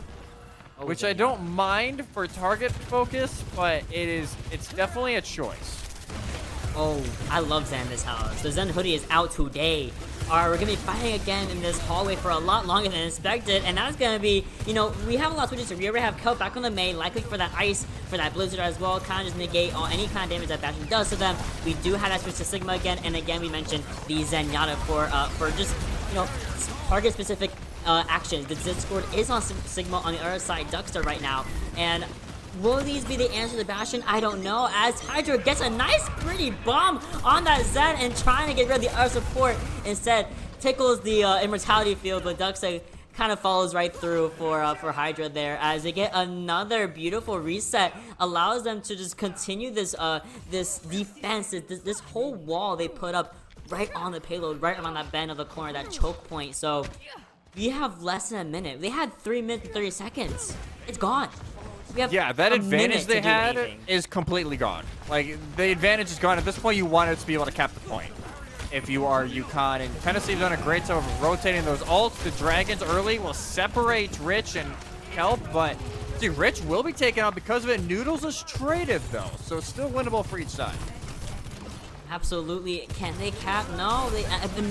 Before I even say that, we have 26 seconds on the point here, but it feels a little bit impossible. But there's that Blizzard. That could be the game changer here. Gets rid of the Hanzo, gets rid of Balcony into quickness, and May can at least contest another payload for a while longer with that Iceberg, with that self-heal. So we have Duxta walled off for a little longer, but no one else to follow from the behind. So we have the entire team coming back on Tennessee to defend on this payload. We get the Flux as well, force out the window, gain some more healing output. This is a match for the heavens. Everyone's doing everything right now. Yeah, Frank is used to try and push in, but both maps are still dead. Both of them are able to die when both other support ults are used. Lucky Dog will eventually be taken out, though, as it seems like UConn, it ain't the prettiest attack by any stretch, but they will send us the OT. They did it. We have managed to secure third point. We have managed to get us into a next round, and honestly, I'm also glad they both have a minute, so there's no clear-cut advantage, extra time. No, we have a minute to make our plan, make it work, cap point, and push as far as possible, and that's a big, tall order for both teams to execute well. That's a lot of pressure on this first attack. Like, there is so much pressure on this first attack. Because if you don't get this initial fight to go your way, you're going to have a stall for your second attack to just try and get anything on this point. And especially at this point, it is so defensive-sided with the level of high ground. And honestly, it goes in favor of UConn, you would think. But if you're Tennessee, now you know exactly what they're trying to do. Like, they will probably try and run the sim TP. You know what's coming. But on your attack, why change? This is what you obviously feel comfortable with Blamethy on the Hanzo, Hydra on the Soj, giving them that little bit more mobility. That Hydra loves these flank angles that we've seen time and time again. I think the key question will be, again, we talk about it a lot, but especially the first pick, each Baptiste has really been picked apart in these opening picks, and you gotta wonder if one of them falls early, that could be what really decides the outcome of this map. Absolutely, that's the risk you kind of have with that Bap Lucio. It's such a good support duo, but when that Bap falls first, you're forced to use that speed boost and just retreat, because the healing output is not going to be enough. Oh, look at the wraparound we're going for already, going for the same approach as Connecticut did earlier. We're going right around. We're going to be taking control of that high ground, forcing Connecticut to fall back a bit on their own objective, and to defend from low ground, which is so difficult to do a lot of the time. Now we love that Blamethy's on this high ground right here, utilizing the speed arrows, and not gonna get any picks off of it, but we are gonna be taking care of that lamp from Nous. Yeah, they take advantage. Duxta just gets a little too overzealous, and they just take advantage of them with the wall. And now this is worst case scenario if you're Tennessee. You don't have people. You had the initial advantage, and yes, Lucky Dog's able to find his guys in this corner, but it's just him. He'll get taken out, and Tennessee goes from absolute riches to absolute rubble, as it will only be 47% on this point. That's better than 0. It is better. Hey, we can't tie. We cannot tie this map, which thank God for that, because I don't even know what our map 6 protocol is this season. So I'm glad we don't have to dig into the archives for that. Yeah, no, absolutely. And at least, with 47%, you have a minute. If it was a different situation where they had, like, the extra minute, they had, like, 2:30 or something like that, it's like, dang. Yeah, that... We have a long time. That looked very bad for Connecticut for a second really there. did, Like, you lose a yeah. clip so early, and, okay, I don't blame them. Hey, you just burrow underneath. You gotta play your lives at that point to see when Eclipse can come back. And that's exactly what they do. But Tennessee, they fall into the trap. They fall into the trap so easily with Duxta. They just go in a little bit too far. You get bionated. You get walled off. You ain't living very long. And that was the one little thing that UConn was able to use to bring it back. You still got to get it done, though, on your attack. The Bastion's already out from Hydra. They know what's coming. The only change this time, the Huskies got a Bastion of their own, so if Tennessee are not careful enough, that could be the difference maker here to put the Huskies in 2-0 series territory. And honestly, that's so doable for Connecticut, Oh, right? 1000%. So this is gonna be a bloodbath, honestly. So I fully expect the exact same strat of going right to high ground off of that off ramp, and just to secure the point like they did with the Sin teleport behind the objective. But oh my goodness, wait, Eclipse is gone. That's literally half the firepower evaporated. Now they might have to reset really fast, or at least back up a little bit. That first plan is not gonna be working the way they intended, like they had on the first time they were attacking. All right, it doesn't matter. They just reset. That's exactly what they had to do, is reset, because I don't think Eclipse made the rotation. This time they put the teleporter just far enough to ensure, hey, they're making it here, but this is their only shot now. You got one shot at this. You got one shot. You can't mess it up. I know you can do it. Y'all can do it. Just cap a little bit. All right, the teleport already there, and I love how quick it is to remove that teleport as fast as possible. And Blamethy, as fast as possible, removing Kelp. And Tis with the Dragon Strike. Wait, Dragon Strike came out really fast there. That's huge. Rich is all by himself. There's no one to contest. And there's no percentage on the board. So you know what that means. We have another game on our hands. We have another map. Tennessee even ended up guaranteed a map 4 at the worst for this series. I wonder if this is the final play, because I think Tizzy just fell into it. Yeah, they do. They get the initial shot on this Sid, which is a beautiful shot. They realize that Nels is all isolated in that background. And as soon as the Dragon's actually going out, Tiz guys jumps down to try and help their Ryan, which is what you should be doing. But they just jump right into the Dragon. They don't even know what they're jumping into. And it's a perfect play there. Kind of, granted, slight amount of luck, obviously, kind of thrown in there if you're Tennessee, but you take it. You even up a series on a map where you had to pull in a sub. You didn't look great at times. So honestly, if you're Tennessee, you're going to take it all day. So 1-1 going into New Junk City for our map 3. And I know we had mentioned a little bit about Flashpoint as a game mode, you know, talking about it as quiet for a second. And I don't like Flashpoint. I don't mind it. I'll be completely honest. I like New Junk City's design a lot from an artist perspective. I love the designs of both Flashpoint maps.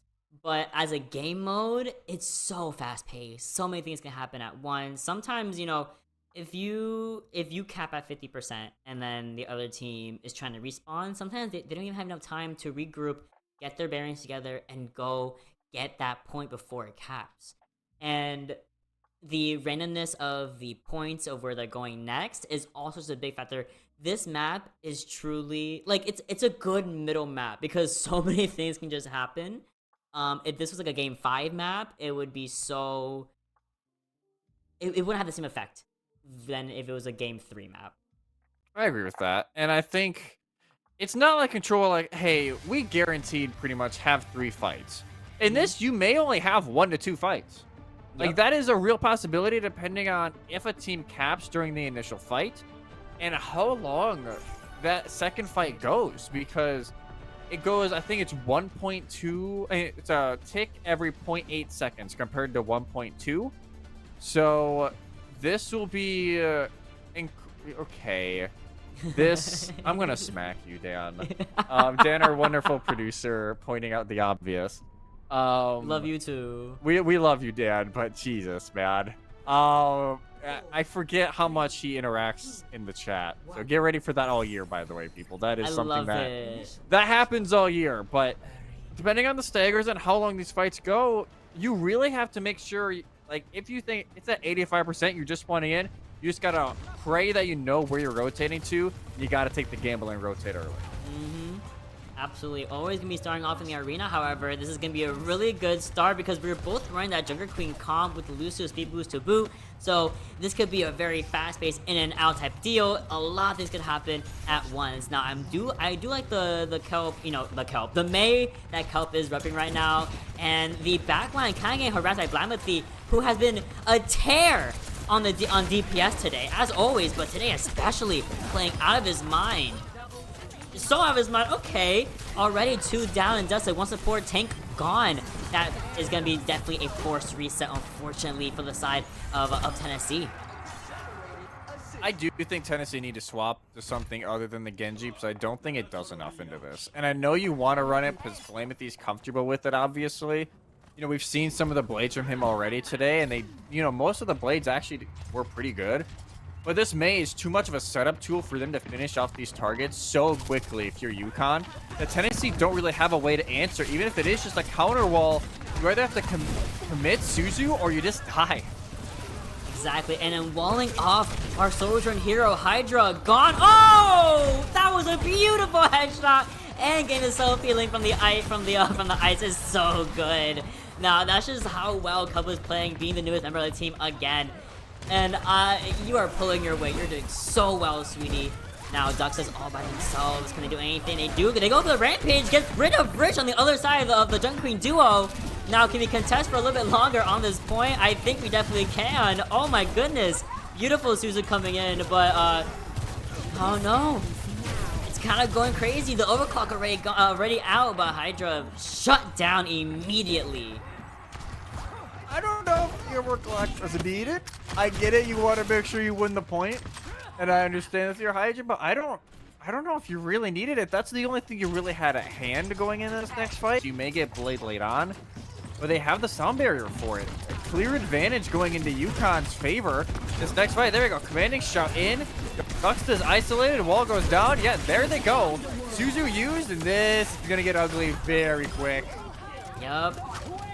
No Suzu to counteract that Blizzard, and that's pretty much going to be Connecticut once again playing so well, wrapping that up so quickly with only 51% on the side of Tennessee, so they were able to just kind of just take it right back, cap point, and has to go find where the other point is. There we go. We are going that way. Yeah, I do think it's interesting that it is random to where they do rotate to, because it does add a little bit of luck to it. Which again, I don't think it's a horrible thing, but it is definitely rough when they tap that point and they have a clear advantage of getting here first. They had, well, 5 seconds before Tennessee even got here, but at least the point doesn't open right away. But again, wall goes down, isolates the support, and Duxta is forced to rotate. We do have Dragon Blade on one side and the Overclock on the other side coming in and battling for the ages. Duxta taking care of that Overclock, however, taking care of Eclipse with quickness. And honestly, while we're at it, take care of the support, take care of the tank. We only have one person contesting against our Lucio. And can we go any longer? No. Beautiful Blade as well as the melee to finish it out. Now Tennessee starting off really strong already on the second point. And honestly, with Rampage and Beat Drop at the same time, we should be having a really good next fight. They are doing a good job now. I think they're starting to learn how to counteract the aggression from UConn. They realize that, yes, Dux is going to get walled. That is going to happen no matter how you want to try and play around it. You just got to be ready for the counter punch before the Huskies can really capitalize.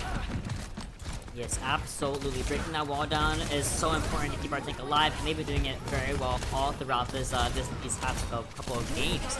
Now, forcing on the lamp is going to be imperative as we do see a Rampage from Duxta out and about, as that should be cleaning up everything as we see here. Hydra again with the overclock once more, and that pretty much cleans up everybody once again for Tennessee. This is pretty much a different, literally same game, but different Tennessee between rounds. Yeah, and these stags are going to mean this point's done. Rich and Nels just get cornered. They die just before the 90% mark, and yeah, UConn will not be able to get there in time. It'll be a clean 100-0 for the second round for the Volunteers, and now third round begins. A new flashpoint is up in Tennessee, already heading over there. Should be able to get there first, as UConn had to wait for Nelson Rich to spawn in. But they do have the ult advantage going into this fight. The Rampage, especially from Rich, has been excellent today. You just got to make sure you do it after the Suzu from Paravir, whose PC has decided to at least allow them to play out this map so far. Hopefully, it continues to let him do. On Flashpoint as well, you know, the faster it goes, the less likely it will happen again, you know? So, I get it. Completely agreed. The beat drop is out, however, on both sides here. And there's Rich's Rampage to boot. It's not going to be safe for that long, as we are able to hopefully catch a point for a little bit longer. But there is Dux. Just staying alive again and trying to contest, but I think at this point, using the shout to, you know, be more reactive instead is going to be biting them a bit in the side there. Should have used the speed boost and shout to just kind of regroup with their team instead of having to wait out that that respawn period. Now, that's we're a quarter of the way there already, 24% and counting. Yeah, that's how fast it goes, and people just don't realize that, I think, when they're playing this mode and just normal online ladder. Like, it goes. Like, there isn't time to really dilly-dally going into these engages, and that's what's hurting Tennessee right now. Just with us talking about it, already over 50%, even though the flank comes through on Kelp, and they are just absolutely obliterated. I'm sorry, that was actually incredibly hilarious. I'm sorry because that happened to you, but that was really funny. So that kind of lets the University of Tennessee really rack it up here, taking care of Kelp in that moment where Kelp was literally planning something a little bit devious. You saw the May stand, just standing there. You know something was gonna be planned. It was Blizzard. It was gonna be Walt. It was gonna be a really bad show. But thankfully, the flanker is coming in, taking care of that possibility, and tapping point at the same time again. Happens really fast. 86% on the board due to the counting 24% and counting. So we have a couple of team fights ready here. Demon Blade, Blade coming in to start off strong. Blizzard gets canceled by Kelp. They don't even get to throw it down before the Blade kills them. That is a very important fight here for Tennessee. Yes, it's very quick. It's like the complete opposite of what you want to have happen in this game mode. But you cancel out the Blizzard from Kelp that they've been holding on to for ages, and it just gets nothing. They get killed during the animation of it. So that is a huge blow to Connecticut. Yes, they'll have window to try and engage here, but Tennessee now a very clear power position in this third phase. And there you go. Hits all 5. And that's so good because they had gotten walled off and you thought it was going to work, but they had them cornered in their own trap. Oh my gosh. I can't even explain how cool that was.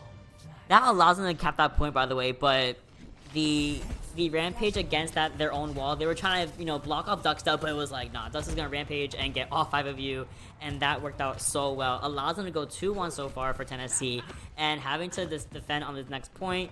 This is match point for Tennessee for this map. Yeah, I felt like the literal reenactment of, you know, call an ambulance, but not for me. You guys are stuck in here with me, and UConn now, they will try and rotate around. They almost catch Ducks off guard, but they do get out early. So now, they just, again, they don't have a whole lot to work with. Continuous used early from Paravir to try and make the difference. Alright, but that Continuous not going to be any useful if no one's around it, correct? So, we are seeing both sides kind of try to stay alive as long as possible. Paravir and company, of course, DPS as well, cleaning up very, very beautifully. Now, I love that approach from Tennessee, just to take this point away, just to secure, hopefully, this 3-1. But before we can get there, we have to have another team fight. Rich does have the Rampage available, and Beat Drop is available from Lucio, from Tiskai, in order to make sure that nothing funny really happens here. Now, the other side, Lucky Dog does also have Beat Drop, so I am expecting a Beat Drop in a response to the possible Rich Rampage. They catch Duxed off on this flank, but it's Eclipse actually the one taken out first. Calamity does not care at all about what the backline can do to them. It's what he can do to them. You know, just coming back. Rich is able to find 2. It's a 2v1 on points. Oh. That got a little close for comfort. Yeah, it definitely got a little bit too hopeful for Connect there. It really did. You know, I certainly thought, okay, we're gonna go right in. We're gonna be capping point possibly, but nope. B-Drop is still available for Tiskai to keep everything going, and Blizzard hopefully gets a second chance here to make a difference. Can we get the flank on? I think we will. We're gonna be walling off the other tank, and we're going to no, not like this. It went by so fast. It went by so fast. Not like this, UConn. Not like this, man. I get it. It's faster in this game, but why? Why? I can't even blame them. I also thought we had like maybe 2 seconds to spare, but we did not have 2 seconds to spare. Oh man, this was a crazy play. That rampage, that whole you think I'm trapped with you? Not Kirby. That gives me literal pain and anxiety. Yeah. It's happened to me too many times in my ranked games. It's like, oh, we have time. No, no, you don't. No, you don't. If you don't, at that point, it's hard to tell like who would have been the touch. It probably would have been the Soj. But yeah, that's rough. It felt like UConn. Yes, their backs were against the wall. I don't know if they still win that point, even if they win that fight. But yeah, that's rough. And okay, the C9 counter's even made its appearance to EGF. I guess we have to make a C9 counter now for EGF, and it's at 1. So unlucky, Connecticut. You're the first victim. But No. it is. We're gonna go to a quick break just because we didn't go to our normal break after map 2. So we'll have to see if UConn can force us over to push, or if Tennessee will end us out on a watch point. Make sure you stay tuned.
We Welcome are. Oh, back. you good? I can't believe I jumped in when I shouldn't be. This, we're scuffed today. We're scuffed tonight, but hey, no, Windows is scuffed. We had the C9 counter come out. Everything is just a little bit off tonight, but it's okay. We get through it. It is going to be Watchpoint Gibraltar for our 4th map, and we already had Paraiso, so obviously a lot of dive centric we've seen already, and it's going to be that same kind of flavor going in over here to the Watchpoint.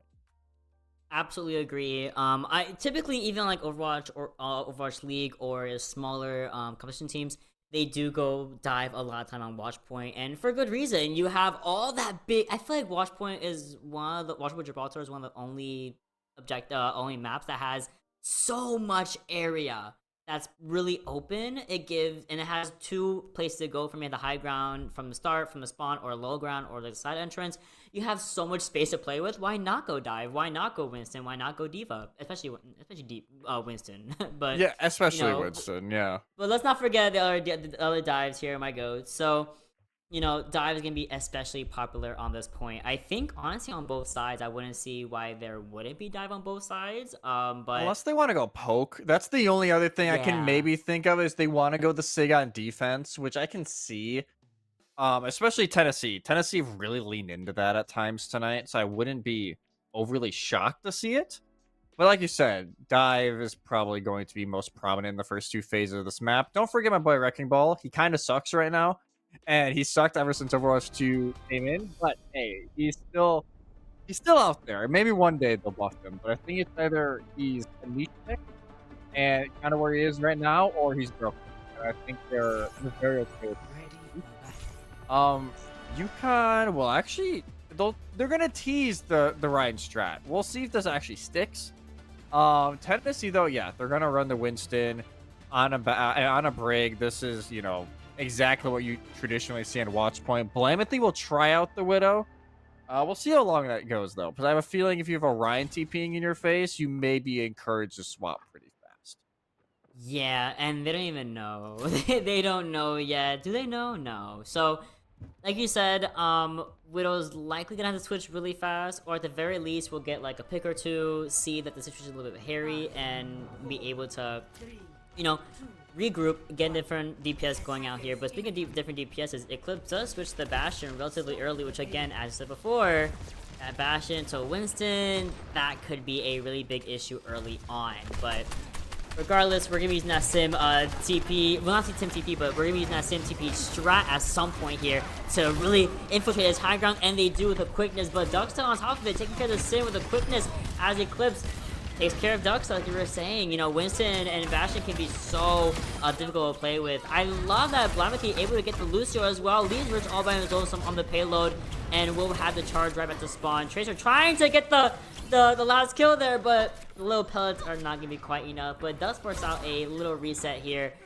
Going to the Doom. Wait, we have a Doom in our hands. Okay, I know we both forgot to talk about Doom, but because we didn't foresee this.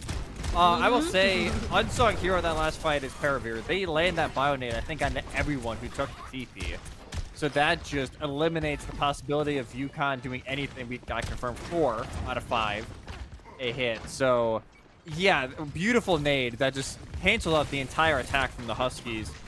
This Doom is definitely a choice. Eclipse does take out Blamethy. Hydra now trying to find something in the background, and they will at least force out the lamp. Yeah, force out the lamp, and at least Brick does get the last kill on last hit on Eclipse, taking care of the DPS on the side of Connecticut. But University of Tennessee, they're doing really well at kind of keeping themselves in that competition of, oh look, another huge nade stuck on Kelp. Oh, that's huge. That's absolutely huge. Back in this little hallway where it's so difficult to get rid of all these people on top of you at once. Yeah, Connecticut has to come back, has to fall back a lot more than they really want to. Blamethy is still on the Widow. You have the Bridal Widow. Okay, that's just a good skin. And what can we do here? Let's look at the skin real fast. All right. Thank you, production. Skin check. All right, Bridal Widow, go crazy. Ryan, okay, Rich is still pushing the payload. However, Doom ultimate coming down to take care of that and that lamp. Oh, you got pinned. And you're nanoed. You're pinned and nanoed. Yeah, just have fun with it. I think that's all Paravir was saying at that moment. Have fun. Like, go crazy. We already won the fight. just do what you want to do because they just completely collapsed the back line. And there was nothing Rich could really do. Yes, you got a lot of cart progress. It's great. You got a 1 fight away, but you had no team to really do anything with near the end. And again, these nades are just killer on the attacks from Connecticut. They will make a lot of swaps. So Rich over to the Diva. Try and put a lot of pressure. A to help heal for Duxta, but try and put a lot of pressure on this Widow. That's exactly what happens. But it does leave... Actually, I was about to say it leaves their backline empty, but it will actually be the complete opposite. It will be pretty much his first point capped unless Duxta can come up with some heroics here. And has to pull up the rally as well to help out their fellow tank right here. Now we have 2 tanks basically with that big old shield negating any sort of advancement coming from Connecticut. And although Rich was able to push apart even further up, not gonna be enough. Was not able to backcap quite enough yet with Dux coming in to intervene as Doom should. Correct. Hydra waiting for the approach, waiting for someone to come down this hallway for that beautiful pulse stick. I feel it. You are devious. I hope you get that stick, but. This Blamity is still on the Widow, doing so well. Even though Diva from Rich is trying to put a lot of pressure on that Widow, not gonna be quite enough. And this is now Meteor Strike looking in the back. Sound Barrier is already used, and this is gonna go right on top. They're trying to find the ulting Eclipse, and they do, but they win the fight anyway. But that was just a little late from the Volunteers. But no matter what, Connecticut win the fight, and they were able to cap it just before overtime. And now even Eclipse is like, hey, oh, well, that is a very quick swap from Eclipse. Sees the Genji come out, it's like, yeah, I'll just go back. I wanted the Widow 1v1, but that is no longer on the cards.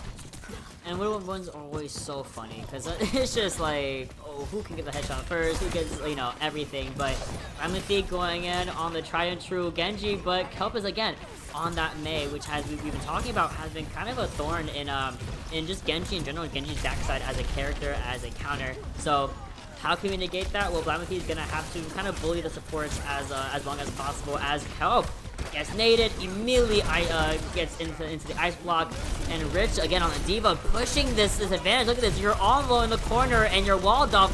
Doom trying to get some extra overhealth as well from the block, but not gonna be enough as you're stuck in that horrible hallway in that corner. Oh my god, with the wall, I would cry.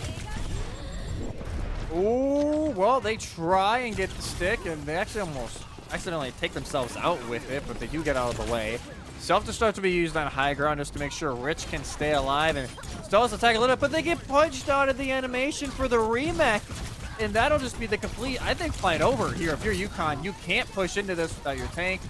And it's just help is gone. You just gotta back up, try and have people survive, and that's, well, that's actually gonna go in here with this little health. But that is what you should do, my friend. And they get sent back to spawn, but at least Yukon have plenty of time. They still have Blizzard. They have the overclock from Eclipse soon, and the window as well. And especially if Tizias can build this rally late, it might just do enough to put them over the line, even though Tennessee, Knoxville, they got plenty of ults themselves. They got the Nano. They can do the full Nano raid boss on Lucky Dog if they truly want to, but probably going to do the Nano Blade.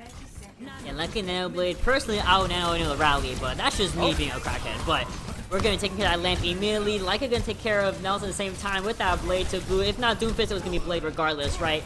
Now it's going to be Blade taking care of Blamity at the same time, and we might be seeing a a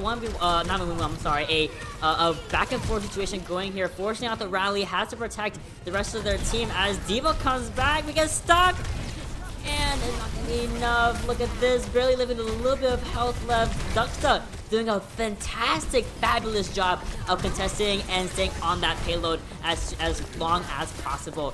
It's only Tracer Brig really here, doing the most, trying to contest as long as possible, and trying to get that that extra healing. Eclipse is back over here with the Soldier, and he's squished. You got squished. That's a team kill. They capped. You kind of just love capping at the very last second, and the squish comes through on the Hydra. That is one of the most infuriating things as a Tracer, is to get remexed. So that is definitely unlucky for a Hydra. You can play that very well. They just play it so patiently. And they still have this window and the Blizzard to bounce off of. It's not even like they had to use a whole lot going into it.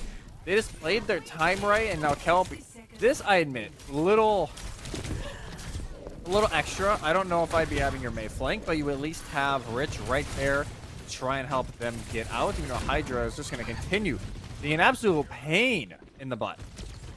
As you should be. That's your Double Tracer. Touch cart, payload a little bit, be annoying. I love it. Now Doom Duxa is coming with the Meteor Strike. Gonna be focusing. Oh no. What were we cooking? We are Icicle. We still no pulse, no Meteor Strike on the Mei. We are living no matter what. Kelp was weighing out that entire cooldown, that entire timer of the Icicle, and it just works out. We're almost capped out at the 3rd point. We have 2 meters to go, or less than 3 meters, may I say. And we have Diva Bomb still. That's huge here. Stunned out, but it doesn't really matter as we go for Diva Bomb. Everyone has to hide. We can cap here. We can definitely cap here, and we don't quite yet. Hydra coming to be another pain. Huge nade as well on the entire team of Connecticut. Oh. Doesn't matter. Okay, I won't count that as C9 because they don't win that fight. I'm gonna be real. They don't win that fight. That's a little anticlimactic. And they at least get time left. Obviously, it's not as important as Hybrid to get some time left on the clock, but I would say UConn, it did pretty well, actually, kind of stabilizing late on, especially some late adaptations in each round. You gotta wonder, the Meteor Strike and Pulse onto the Mei and Ice Block, that's a little frustrating, you think? Hydra's probably anticipating, like, hey, no, they're gonna get out of Ice Block in 3 seconds, so I can put it down now. Just a tad too early, so YouTube Kelp fights off not 1, but 2 different ultimates during that single-handedly, and that's honestly a big reason why UConn were able to bring it around. And now Tennessee and their attack will try and bring back that same kind of pressure they did over in the streets of Brazil with Blamethea on this Widow. You said it earlier, they're hitting the shots. And, maybe it's the skin, maybe it's the setup, but they were definitely hitting the shots when needed, and they were honestly staying out of harm's way pretty well against Rich, who was trying to be in their face 24/7. I need to learn to be an observer because I just want to learn how to just look at little things on production. But back on the side of things, absolutely, Blamethea has been hitting his shots and hitting them very well. And honestly, staying the Widow for as long as he did was another really good thing. Now we're probably seeing Kelp block. Oh no, we're gonna be waiting over there. Okay, my fault. So Blamethea's gonna stay on the Widow, which is, I like the idea. Kelp, are we? No one's going right there. What are we doing? What are we doing? We were waiting for snow. It's okay. It happens. Go out to the high ground, regroup with their team, and that allows Tennessee to get this payload pretty, a good distance that you really don't want it to be already. Diva not able to kill Widow with that constant healing from the beautiful supports of Hybrid and Lucky Dog. So allows Blamethea to kind of play the game that he wants to play on Widow.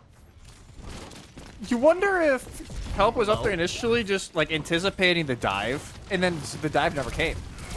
Tennessee were just playing it very passively. Now the dive comes up, everybody on the Rich nade comes through, and the lamp is just a little bit too late from Nels.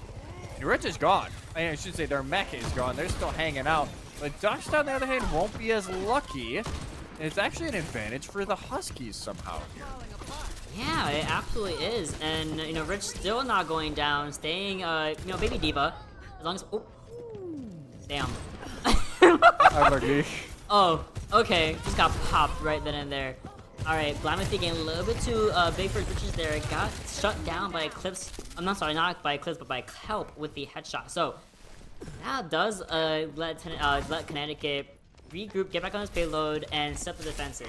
Kelp, once again, likely going to be waiting for that dive once more from the Winston, but speaking of dive, Blamethea going over to the Genji, likely just kind of have some more mobility, have some better cooldowns, and go around the map a little bit faster, and being a little more nuisance. Plus also, playing Genji. I respect it. Huge anti on Rich, by the way. Rich is just eating up these nades, and not in the way you want a Diva to be eating up the nades. It seems like every fight they're getting hit with them, and they just cannot live in this mech. Window is going to be used by Nels to try and fend it off, but they can't take advantage of it because there's a Nano Winston in their face.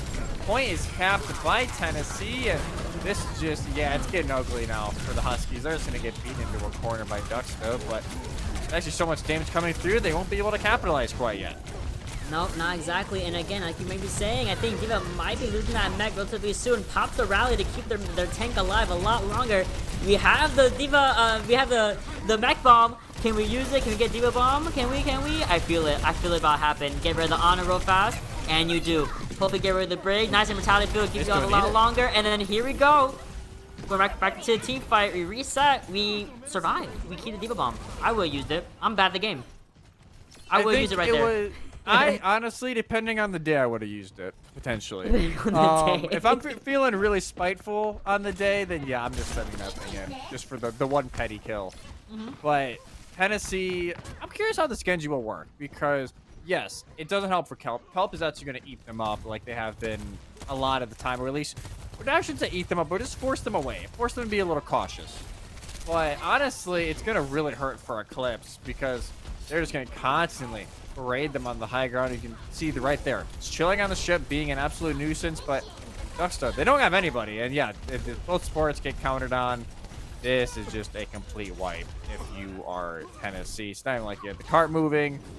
That's about a minute wasted if you are the Volunteers. And yes, you built up Rally, have Blade. You don't have Nano quite yet. No, not yet. And with the amount of ults we do have on the defense for Connecticut, Tennessee, I don't even think can really keep up unless we're able to build up a really and stick, of course, a really good pulse bomb to get the next team fight started. Diving right onto the top of the aircraft here, that should be a really good momentum booster for Tennessee, but unfortunately, it's forced to fall off, likely from the brig and BAP right there, just to boop him right off. But the Blade coming right out, avoiding the Blizzard, utilizing the Mortality Field, and here comes Kelp to the rescue to completely shut down the movement of Genji with just regular freeze. You know, it no longer does the damage the freeze over time. It now just slows completely by 40%, which is so, again, detrimental to Blamethy's game plan. I don't even think he really got much off of that Blade. Ooh, nice switch to the Echo, however. Yeah, and I love Hydra. Like, they had Pulse. They're just going to swap anyway. They don't feel like the Tracer is worth it going into this comp. They will go over to the Echo, which Echo's seen a lot more playtime as of late. I don't think it's because like, she hasn't got buffed or anything. I just think she pairs well. That is a nice little flail, though. Oops away Ducksta. Still can't save Nelsto quite yet. Now the Nano goes on to Ducksta. And maybe used, again, yeah, just right into his guys, but again, flailed away. And caught immediately by Rich, saying, going to my backline will not happen today. No, sir. Hydra getting the stickies on Kelp, though. That's a huge part of the problem. Out of the way in favor of Tennessee. They should be able to kind of take this back. Diva Bomb is at the ready, though, and Window is active as well. Rally, likely as the last hits, as the last situation, game situation, is going to be using that likely. But look at the beam. Look how much damage it does. Under 50% health, you are evaporating, and that's exactly what they need. That mech is gone. Dusted, the Rally coming in, stunning Winston out of there. Ducksta cannot contest it any longer, but it doesn't matter. That payload is moving regardless. Ducksta's gone, but that payload's going. Well, it wasn't actually for a while. Because they're all on this main. The main's gonna live still because they have the rally health and the armor packs. And they try and gamble on that. That's what I was trying to say for 5 seconds. And it just didn't work out. Blizzard on point. Eclipse is able to clean them up. And now one fight away here from UConn, sending us over to push. It just didn't work if you were Tennessee. A lot of that time you weren't pushing. You were trying to get these pickoffs. And it was a very smart play, admittedly, from Tiz guys. They chill in the back. They pop the rally. Again, these flails have been on point. Just keeping Ducksta at bay. Not letting them do too much. And that just keeps them in it. They have the self-destruct for later on. Primal Rage will be used very early here from Ducksta. Just try and make sure they have somebody on point. And the Nano is now online. Okay, Nano Boost has been utilized, and that's for that Nano Blade. Absolutely, getting rid of the Immortality Field. That's 3. Oh, I'm sorry. Immortality Field and 2. No support at the ready. Eclipse has to run away as fast as possible. We are able to contest even longer. Overclock on the board here, but Blamethy showcasing why we're playing Genji today. There's self-destruct. Can we get behind the payload? And we do. Unfortunately, Lucky Dog does fall to the self-destruct, but Blamethy is still alive, ready on the payload as well. They bring this back. They bring this back. Rich is able to get 2. No! Yes. They nobody's there. They had to back up. They had no health. They had no health because Rich is able to find 2. Get that off my screen, producer. Get that away. What a play from UConn, though. As it's Kelp and Rich at the very end who were able to bring it back. What a setup from them. And Kelp, again, they've had spots here and there where they've been a little more quiet, especially, map 3. We didn't really get to talk about them that much. but especially there, you have the blade pick off too early, and everybody on the Huskies at that point, self-preservation mode. Like, you were to say, hey, how can we stall long enough for everyone to come back? Rich uses ult to stay in mech. I would have to look back and check, but I think that Lucky Dog is unfortunate because I think they had shield up, but there's a bug in the game right now to where if you're not in rally and the shield's up, you still die from the bomb. And it's a little unfortunate if that was the case. But then Rich is able to find, I think, 2 more after that fact, and it's completely flips it around. And all of a sudden, we go from, hey, Tennessee looking in a great spot going into second phase, could win the series here. Now we go over to map 5, over to New Queen Street to decide this entire thing. And the fact that we're ending on push, there's a reason why it's map 5. Yep. It's push. But anything could really happen here. New Queen Street, likely, arguably the better of the push maps, right? Losing the word best very lightly here. But I think it's through my game. Yeah, okay, so that did happen bug? with the Diva Bomb. Yeah, I had a feeling that's what it was because I saw a clip about it earlier this week. No, that's a feels bad, man. That is a feels bad moment. Justice right now for Lucky Dog because they did not deserve that. Yeah, everything's going to Diva, doing Diva. Through Brig, Shield, it's Diva Bomb, it's Rog Hook. Hog Hook? Yeah, it's late, but unfortunately, Brig Bug comes back, and look at it, it traumatized Lucky, they don't want to play Brig anymore! It's like, no, let's just go back over to the JQ comp. Like, this is what we really trust in. Let's just go back over to it for New Queen Street, which great. It does fit this comp pretty well.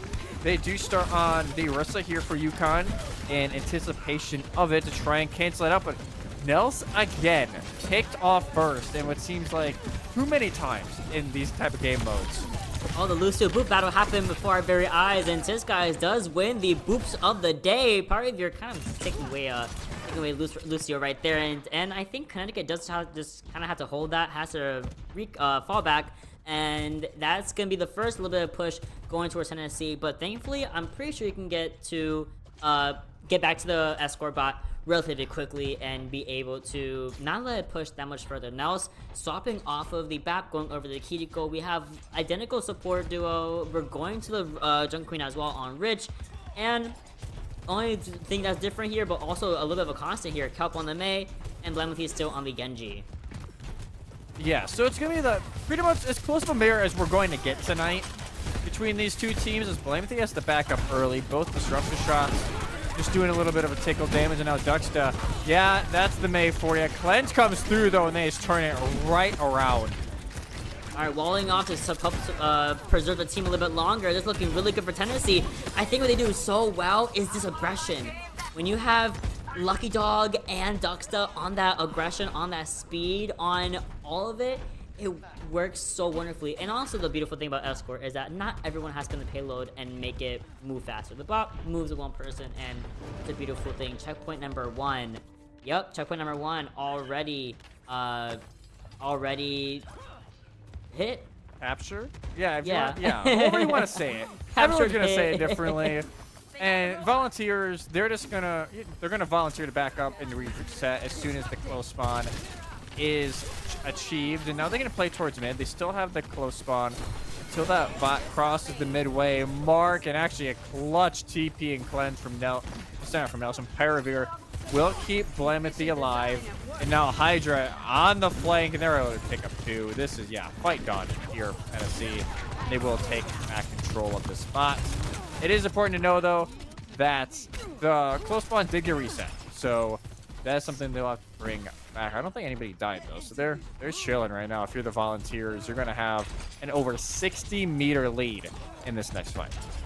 You can I feel like you can tell how comfortable Tennessee is on push for some reason. Push being a little bit loved or hated, but Overclock going to be used as well as a Kitsune to get some extra kill power, and Hydra uses the fullest extent of the law. look at this. Using the wall is not going to be enough as Hydra is thirsty for some kills and gets the last one right there with the Clips 10-player kill streak. We love to see it. That push is continuing on with the bot, and I feel like University of Connecticut has not really been able to have that same aggression we've been seeing, especially in map 1, correct? So what can we do here? They try going with the rush, with the push. They go, but instead, Duxer replies right back with the Rampage, which Rich doesn't really have an answer for quite yet. Has to be running away, has to use the Carnage for some healing, and uses the beat drop as well from Tis. But will it be enough? I'm not sure. We're going to continue focusing our supports, and there's the Rampage. Carnage not going to be hitting anyone there, but we have Blade up and ready. Can this go anyway? Can we survive this? Tennessee just don't die here for so long, and eventually, yes, UConn is able to stabilize. But man, both sound barriers sent out, both rampages sent out. There's ults galore getting thrown left and right. Everybody from Tennessee Knoxville will be able to get close spawn, so that is music to their ears as halfway through this game almost, they have a clear advantage. That's the one thing with push. We've said it time and time again. If you can build up an early lead, it is so hard sometimes to come back from. And this Blade, though, not really much. Yeah, you did see that, when the Blade happened, that health went down extremely fast. Had to pull out a little bit. But at the very least, we didn't lose anyone important. We still have the entirety of Tennessee on the attack, and so much so they get a beautiful team kill, wrapping up right now and pushing the bot once more throughout the checkpoint. Going over and getting that forward checkpoint once more. Can they get to the last checkpoint? That's a real question here. University of Connecticut only really has, I'll say about 2 ultimates. Window coming up and Overclock would be a really good combination, but will it be the answer to this Kitsune Rush? I'm not sure. Hydra has his own Overclock as well. Don't get it twisted for a second, as this battle once again kind of falls to the lap of Tennessee once more. That bot is still pushing. We are 100+ meters from the center. Yeah, this is the final stretcher for Tennessee. They made us look to end this map now, not wait out the final few minutes as, again, it's just everything went right. They will just reset, though. They want to make sure they have a full 5. There's no reason they get greedy during this. They can still play around this corner where they've won, 3 fights already? And Blamethy is on the flank. Nels will be looking for a window early to try and pick up Duckstar, who has just been absolutely just living life in the front line. They've not been punished very much at all. All right, very unfortunate with that lamp being used so early as a response to, the overclock, but thankfully, unfortunate but fortunate. Thankfully, nothing happened with the other side of Connecticut until right then and here where Duckster is kind of showing out. That's a triple kill in favor of Duckster. Can we get the Kitty as well? We absolutely do, with Blamethy coming in for the assist.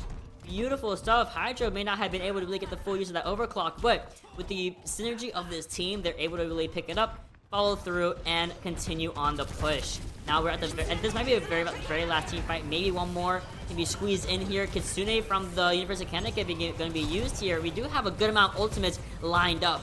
Blizzard, Rampage, Window as well. Anything could really happen here, but maybe they won't have to use it as Dux is all by himself. And we're going to be having to do another quick reset here.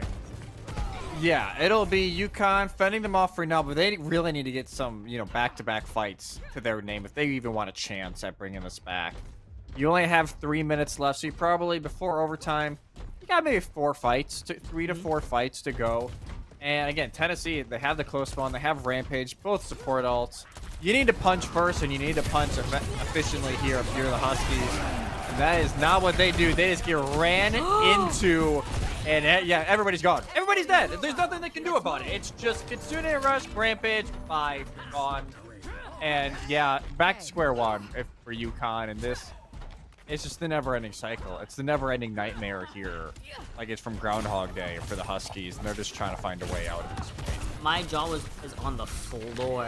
Just evaporated all of Connecticut. And now it's again going down for the count so quickly. That's half the support line gone.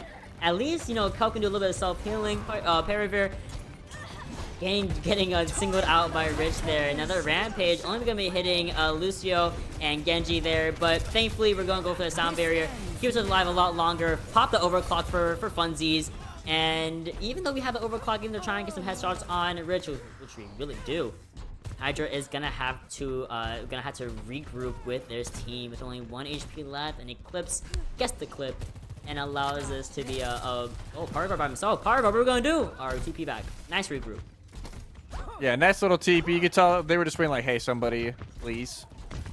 Somebody please save me. But this, yeah, UConn would need to win at this point. You think, what, 4 fights in a row? 5 fights? I think probably closer to 5 fights. Yeah, I was gonna say 5 fights, definitely. It's almost near impossible situation, but that is a start. They needed Blamethy down, Blade not able to be used, no ults available now for Tennessee, and Duxton will just get out of that line of sight for that Blizzard, but I think it's just enough to catch Paravir and keep the Huskies in it. They finally flip over the spawns back to neutral. Alright, beautiful. Number 4 spawn in Fable for University of Tennessee, but the way they're playing right now with only 6 seconds to go, and that, less than a minute now, this is looking like a tall mountain to climb for University of Connecticut. They even bring this back, get it to 120 meters. You do see Blamethy going for that flank, like going for that blade at some point. Kitsune running, Kitsune out for this guy. This could be a start of a really nice match here. Blamethy is still on the defense, on the offense, not getting noticed by really anybody quite yet. And we're using it immediately on back, forcing out that lamp, getting rid of that humongous utility of Baptiste. And that's it. That's it. It's just filthy. It's filthy. Like, if you're the Huskies, you're doing about as much as you can do with this current comp, right? Like, you're throwing down Lamp. Help is trying to do the best they can with that damage and slow, but there's nothing they can do, and they're going to smartly just leave it here. They're going to try and put pressure up front. Yeah, nobody can Huskies. Someone bring the friend over, please. Somebody bring my man a friend, but that'll be it. Tennessee definitely pushed around maybe a little bit more than they bargained for, but they take it away in 3-2 fashion. Yeah, but you know what? It was such a good series today. 3-2 Connecticut showing out and, playing so well. Oh, that was such a good rampage. Just evaporated. My jaw was on the floor. Oh my goodness. I was literally like, it was just crazy. Yeah, it was like, I was like, oh, no reset. Okay, yeah, no neutral, no, just gone, evaporated, whisked off the face of the earth. Yeah, it was just like, nah. I will say before we kind of talk about Tennessee, the rest of it, this is honestly not a bad showing for UConn. Like, honestly, this, we talked about it going in. It's a very young DPS line, a very inexperienced one at that. They played honestly pretty well. Like, all things considered, nothing to be ashamed of if you're the Huskies. You will have plenty more chances at this team. And it seems like the Huskies actually have a pretty good grasp of this meta. The only thing we haven't seen yet is the Sombra, which honestly I'm kind of shocked we didn't see any of it tonight. But I do think that is a style of comp that we will have to see later on in the season. Because it's going to be something they test within scrims. They're going to want to stick with what's familiar right now. So with UConn, who did they play next week? They play... Okay, you play Montana State. I think that's a very winnable game. And if they can sweep Montana State, I think that will give us... Well, no matter what, that'll kind of give us a better picture of where the Huskies are at. For Tennessee, they play RIT again. They played them last week with the schedule changes. They're going to play them again next week. I do think this is where Tennessee next week, they got to show a little bit of improvement. I believe it was 3-1 last time over RIT, but still not bad. Honestly, if you're Tennessee, you have a DC issue.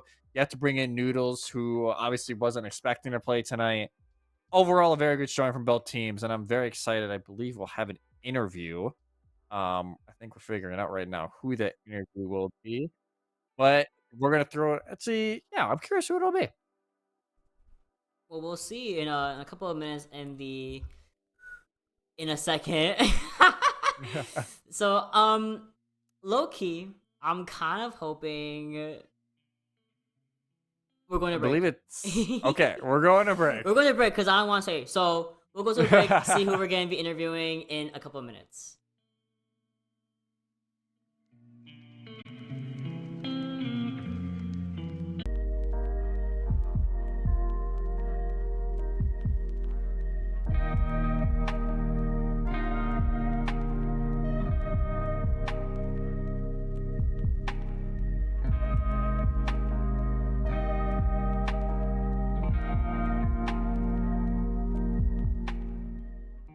Welcome back, everybody. We have finished the series today 3-2 in favor of Tennessee versus UConn. Now, we definitely lined up for you guys as we promised earlier, and it is none other than the beautiful, talented, wonderful Hydra. So again, great stuff from the team today. So Hydra, how you feeling? How did it go today? I'm feeling all right. I think we could have gone 3-0. It was a bit too close for comfort, but I'm at least happy to get the win in the end. Yeah, for sure. We talked about it after map one. We're like, this was not the beginning of the series we thought we were going to get tonight. Do you think it was just a little bit of rust you had to deal with? And how did the kind of the mentals change after that first map? Um, I think we were just playing sloppy on Busan. We were taking too much damage and we were losing too many fights and dying too much. But then the mental going into the second map was pretty strong because we don't really play Busan much, but we know that we can play Parry. And then things started to get rough on Gibraltar. Felt like we just weren't coordinated enough. Things weren't really working. But then we kept the mental together and kind of owned on New Queen Street. Yeah, New Queen Street was definitely yours. And I do want to ask, obviously a very veteran roster you guys have. Everybody's returning from last year's runner-up team. What's the goals like going into this year? Obviously, it was a rough end, losing to Delaware in that grand final. Yeah, obviously a lot to go into this, but how is everybody kind of sitting with how you want to look at this season? Well, we know that we've gotten better as a team, and we know that we've gotten better as players. So the ultimate goal is to win this year. I think we're off to a rough start right now, but things have been kind of scuffed. We had our main roster, main support go on a cruise, so we've been having lucky play. So scrims have been kind of a mess. Scheduling has been a mess, but shout out to him for playing. To get back to the question, the main goal this year is just win. I'm sure we'll figure it out. Yeah. Plain and simple. Yeah, exactly. I mean, that's just what you have to do. You gotta win. Final question of the night, of course. First of all, congratulations, and second of all, I would love to know who you would like to give a shout out to. It could be your team, it could be your coach, it could be your parents, it could be your university. Anyone you feel like you could use this platform right now and just speak. Like, who do you want to give a shout out to? Yeah, shout out my team for sure. Keeping the mental strong, just keeping it pushing. Shout out Legacy. He's kind of like the shining star of the team. He's always positive. He's always keeping us in the game. I miss him right now. Glad to have him back next week. Shout out my grandma and my dad for watching, cheering me on. Shout out my brother, and then shout out my duo, Hunter, for playing with me. All right, man. Well, thank you so much again. Congrats to the entire team. I got a feeling we'll be hearing from you a lot more throughout the rest of the season, man. Hopefully. Yeah. Thank you so much. And what a night I would say, to truly kick off EGF season 5. I know we had some things last week that kind of disrupted a lot of things, but it was nice to be back. And I do think, especially for both these teams, a long season of success ahead. Oh, absolutely. You know, there's nothing more I like, and there's nothing I like more than at least watching all these teams, one, come back from season 4, right, into season 5, do so well, have great synergy, play amazingly, you know, beautiful, beautiful stuff all around for University of Tennessee. But again, we will have to wrap this up very quickly. So please come back next Thursday for even more Overwatch. We're going to be continuing the series. Believe we start at 5 o'clock. So from 5 all the way to the rest of the night, East Coast time, please come watch and support EGF in its entirety. Tomorrow we do have CSGO, and we do have, I believe, Valorant. Yes, we got CSGO and Valorant tomorrow. Make sure you check it out on the channels. And obviously, it'll go out on social media as well. But yeah, it was a great night to be back for myself, Mott, TTL in the background, who got a feeling you'll see a lot of him throughout the year as well in his special ways. Thank you all for watching, and we'll see you all next week.